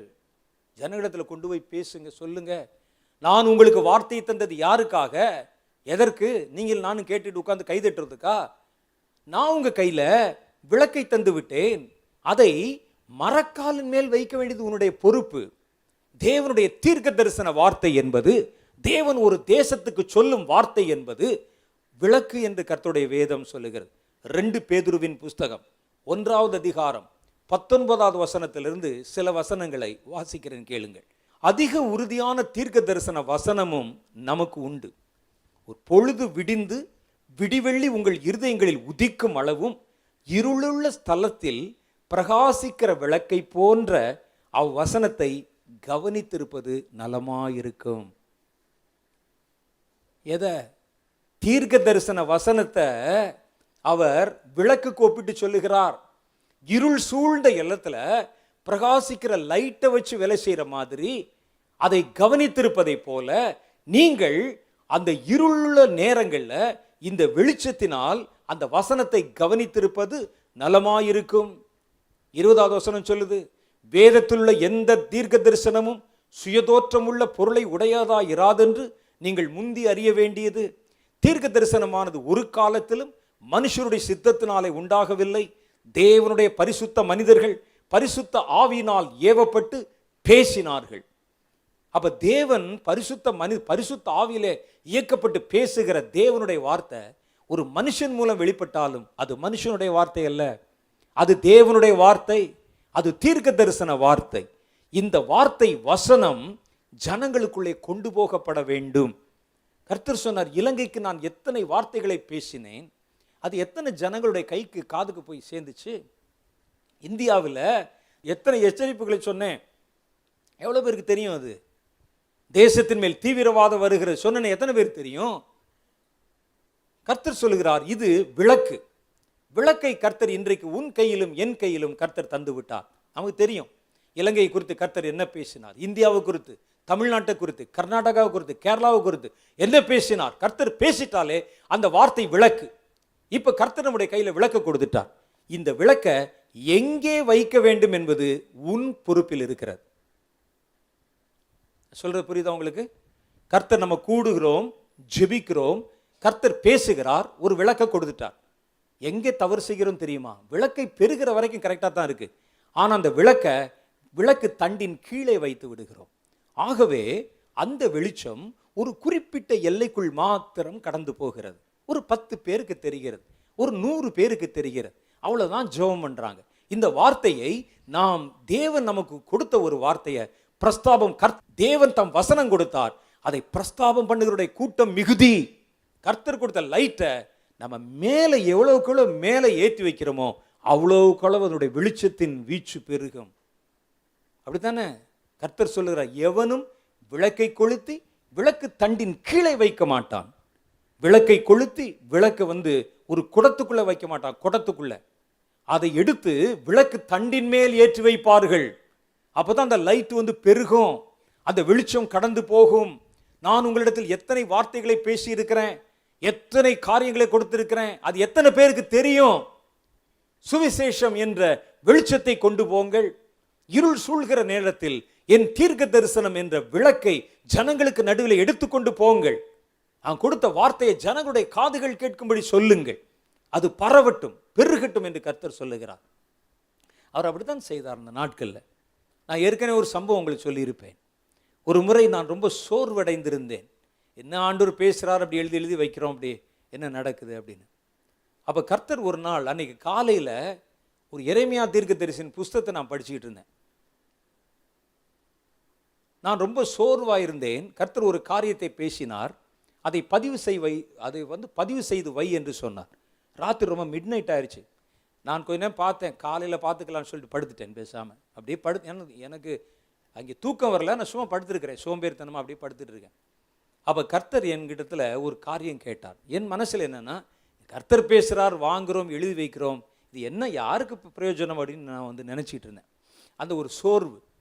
அப்போ ஆண்டவர் என்னிடத்தில் ஒரு மெல்லிய சப்தத்தில் கர்த்தர் பேசினார். அவர் சொன்னார், இன்னைக்கு காலையில் என்ன புஸ்தகம் படித்தேன்னு கேட்டார். நான் சொன்னேன், எரேமியாவின் புஸ்தகத்தை படித்தேன் ஆண்டவர். அப்படியா, எரேமியாவை நீ பார்த்துருக்கியான்னு கேட்டார். எரேமியாவை பார்த்ததில்லை. சில ஆட்களுக்கு தான் தரிசனத்தில் யாராவது பார்த்தா அவருடைய பேர், முகவரி, அட்ரஸ் எல்லாம் தெரியும். நமக்கு அதெல்லாம் தெரியல. ஒருவேளை பார்த்துருக்கலாம், நம்ம போய் கேட்க முடியுமா, எரேமியாவா அப்படின்னு கேட்க முடியுமா? நீங்கள் எனக்கு தெரியல, நான் பார்த்ததில்லை அப்படின்னு சொன்னேன். சரி, எரேமியா உன்னை பார்த்துருக்குறானா அப்படின்னு கேட்டார். இது என்னையா கொடுமையாக இருக்குது, அது அவர்கிட்ட கேட்கணும். இல்லை ஆண்டவரே, பார்த்ததில்லை. அப்போ நீ அவனை பார்த்தல, அவனை பார்க்கல. அப்போ எரேமியா எந்த நம்பிக்கையில் தான் எழுதுகிற இந்த வார்த்தை உன் கையில் வரும் என்று நினைத்தவன் எழுதினான் அப்படின்னு கேட்டார். எத்தனை வருஷத்துக்கு முன்னால் எப்படிப்பட்ட ஒரு சூழ்நிலை. எரேமியா கதை படித்து பார்த்துருக்கீங்களா முழுசா? கொடுமையான கதை. எரேமியா மாதிரி பட்ட பாடு. அந்த ஆளை தூக்கி குழியில் போட்டு ஒரே ஒரு இட்லி கொடுத்து, அது இடுக்கத்தின் அப்பம், இவ்வளோதான், 2 வாய் கொடுத்து கொஞ்சம் தண்ணியை ஊற்றி குழிக்குள்ளே போட்டு, குழியில் இவ்வளவு சகதி உள்ளே போட்டு வெளியே வராதரான்னு சொல்லி அவர் எழுதி கொடுத்த வார்த்தை. அவருக்கு ஒரு அசிஸ்டண்ட், இவருக்கு எழுத தெரியாது, அவருக்கு பாருக்குன்னு ஒரு ஆள் அசிஸ்டண்ட், இவர் சொல்ல சொல்ல எழுதுவார். ராஜாட்ட கொண்டு அவர் எழுதின தீர்க்க தரிசன வார்த்தையை கொடுத்தோன்னே அவன் கத்தியில் அதை கிழிச்சு போய் அது தீயில போட்டு இப்படிலாம் அழிச்சு அவன் கைகளில் கொடுத்த வார்த்தை ஓன் கைக்கு எத்தனை நூற்றாண்டு கழித்து எந்த நாட்டில் இருந்து உன் வயசுக்கு அவன் வயசுக்கு வச்சு பார்த்தா எவ்வளோ வித்தியாசம். அங்கே சொன்ன வார்த்தை இன்னைக்கு ராமநாதபுரத்தில் உன் வீட்டில் உன் கையில் கிடைச்சிருக்கு. எப்படி கிடைச்சது? யார் கொண்டு வந்தா? இதை விட பெரிய ஆச்சரியம் பாருங்க. பத்மோஸ் தீவில் 100 வயதுள்ள யோவானை உள்ளே சிறையில் போட்டிருந்தாங்க. அவரிடத்தில் கர்த்தர் தீர்க்க தரிசனமாய் பேசின வார்த்தைகள். அது அந்த காலத்தில் அச்சியந்திரம் கிடையாது, அதை கொண்டு வருவதற்கு ஆட்கள் கிடையாது. அவர் எந்த நம்பிக்கையில் எழுதினார்? இன்றைக்கு உங்கள் கையிலும் என் கையிலும் அது எப்படி கொண்டு வந்து கிடைக்கிறது? எப்படி வந்திருக்குது? யார் அதை பரவ செய்தது? அதே போல கர்த்தருடைய வார்த்தை பரவ செய்யப்பட வேண்டும். ஏதோ ஒரு கூட்டம் இயங்கி இயங்கி இயங்கி சொல்லப்பட்ட வார்த்தையை தேடி எடுத்து அதை தலைமுறையாக கொண்டு வந்து சேர்த்ததுனால தானே இன்னைக்கு உங்க கையிலையும் என் கையிலையும் பல நூற்றாண்டு 1000 வருடங்களுக்கு முன்னால் எழுதப்பட்ட வார்த்தையெல்லாம் சிதறாம நம்ம கையில கிடைச்சிருக்குது. ஆகவே களத்தில் இறங்குங்கள். கர்த்தர் சொல்லுகிறார், போ, இந்த விளக்கை இருள் காண்கிற இடத்திலாம் கொண்டு போய் சேரு. இது இந்தியாவுக்கு சொல்லப்பட்ட வார்த்தை, இந்தியர்களுக்கு சொல்லப்பட்ட வார்த்தை, சபைகளுக்கு சொல்லப்பட்ட வார்த்தை, ஜனங்களுக்கு சொல்லப்பட்ட வார்த்தை, தமிழ்நாட்டுக்கு சொல்லப்பட்ட வார்த்தை. கொண்டு போ. எங்கெங்கெல்லாம் மூல முடுக்கெல்லாம் கொண்டு போக முடியுமோ விளக்கை போன்ற இந்த வார்த்தை, அதை கவனித்திருப்பது நலமாயிருக்கும். அந்த விளக்கை உயர்த்துங்கள் என்று கர்த்தர் சொன்னார். அப்ப இலங்கைக்கு கர்த்தர் கொடுத்த ஆலோசனை அதுதான். உன் தேசத்தை இருள் பிடிக்கிறது, அந்தகாரத்தின் அதிகாரம் உன்னை சூழ்ந்து வருகிறது. இந்த நேரத்தில் நீ விளக்கை ஆன் பண்ண வேண்டிய நேரம். அவன் வெளிச்சத்தை அணைத்தால் நீ விளக்க போடு, லைட்டை போடு. இருள் சூழ்ந்தால் லைட்டை ஏற்றி வையே. அது கர்த்தர் நமக்கு தந்த ஆலோசனை. இதை செய்யாவிட்டால் இருள் வரும். ஆதி காலத்து மனிதர்கள் தங்களை போய் குகையிலே முடைக்கொண்ட மாதிரி நீயும் நானும் உள்ள போய் குகையில நம்மை முடக்கிக் கொள்ள வேண்டியதுதான். இன்றைக்கு நாம் இருளை ஜெயித்திருக்கிறோம். இருளுக்கு மாற்று பொருளை கண்டுபிடித்திருக்கிறோம். இருள் வந்தாலும் 12 மணி வரைக்கும் நமக்கு வேலை செய்ய முடியும், விடிய விடிய வேலை செய்ய முடியும். இருள் என்பது இன்றைக்கு நமக்கு ஒரு பொருட்டே இல்லை. அப்படித்தானே? இன்னைக்கு இருட்டா இருக்குன்னு சொல்லி யாரும் அதை பொருட்டாய் கருதுவதில்லை. ஒரு காலத்தில் நம்முடைய முன்னோர்கள் இருட்டை கண்டு எவ்வளவு பயந்தார்கள் என்று தெரியுமா? குகைவாசிகளாய் வாழ்ந்த பொழுது எவ்வளவு பயந்தார்கள் என்று உங்களுக்கு தெரியுமா? இன்னைக்கு அந்த பயம் நமக்கு இல்லை. நமக்கு தெரியும் இருள் வரட்டும், அந்தகாரம் வரட்டும், வெளிச்சம் எது என்று எங்களுக்கு தெரியும், விளக்கை ஏற்றுவது எப்படி என்று எங்களுக்கு தெரியும். தெரியுமா தெரியாதா?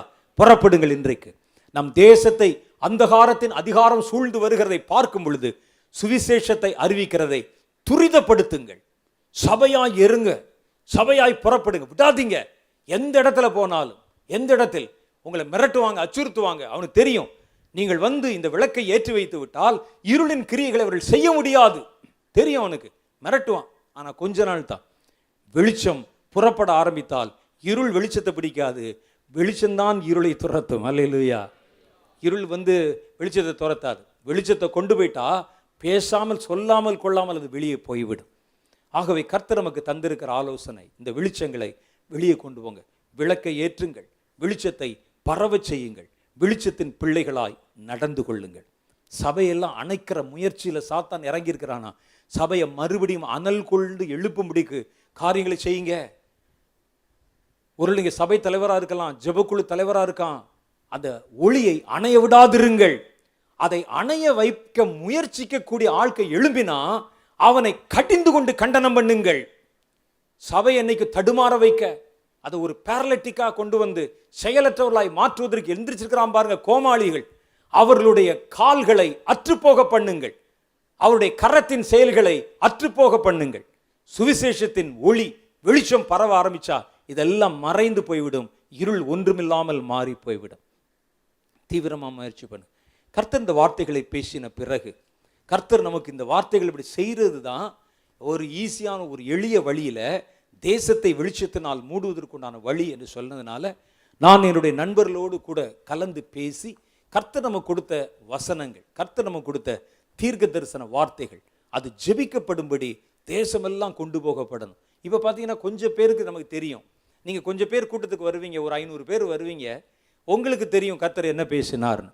அப்புறம் அது அந்த காரியம் நடந்து முடிஞ்ச பிறகு நான் சொல்லணும், 2017 வருஷத்தில் 12வது மாதத்தில் கர்த்தர் பேசினார். கொஞ்சம் பேர் தான் தெரியும், மற்றவர்களுக்கு தெரியாது. ஆனால் இனி கர்த்தர் பேசுகிற வார்த்தைகள் தேசத்தில் மேக்சிமம் எத்தனை பேர் கொண்டு போகணுமோ அதை கொண்டு போயே தீர வேண்டும் நம்ம. அல்லேலூயா. அப்போ தான் இந்த இருளை நம்ம வந்து வெற்றி கொள்ள முடியும். ஒரு பக்கத்தில் தீர்க்க தரிசன வார்த்தைகளை கொண்டு போகணும், இன்னொரு பக்கத்தில் சுவிசேஷத்தை அறிவிக்கிறத இனி நம்ம தூண்டி எழுப்ப வேண்டும்.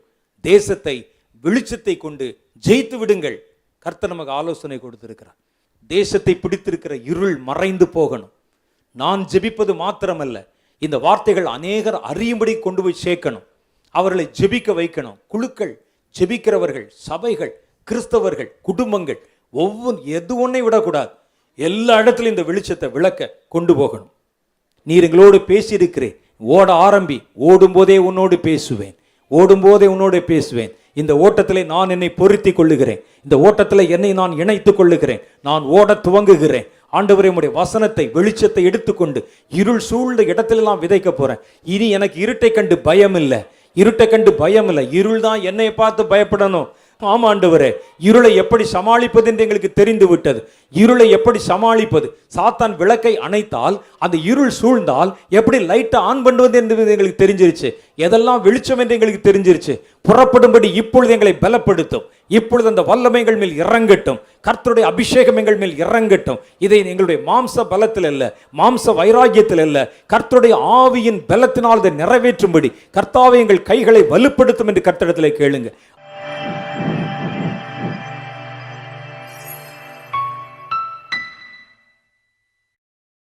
இயேசுவின் துணி ஊழியங்கள் வழங்கும் தீர்க்கதரிசி வின்சென்ட் செல்வகுமார் அவர்களால் எழுதி வெளிவந்துள்ள கிறிஸ்தவர்களின் அடிப்படை ஆவிக்குரிய வளர்ச்சிக்காக ஆத்தும வழிகாட்டும் புத்தகங்கள் இப்பொழுது 3 மொழிகளில் வெளிவந்துள்ளன. தமிழில் மீறும் பாவங்களும் அதை மேற்கொள்ளும் விதங்களும், ஆங்கிலத்தில் ways to overcome the violations of sin, கன்னடத்தில் ஆலுவா பாப்பங்களும் அதன ஜெயிசுவா விதங்களும் இப்பொழுது விற்பனையில் உள்ளன. இந்த புத்தகங்களை அமேசானிலும் பிளிப்கார்ட்டிலும் எங்கள் ஆப்பிலும் பெற்றுக்கொள்ளலாம். மேலும் விவரங்களுக்கு தொடர்பு கொள்ள வேண்டிய தொலைபேசி எண் 9731722977.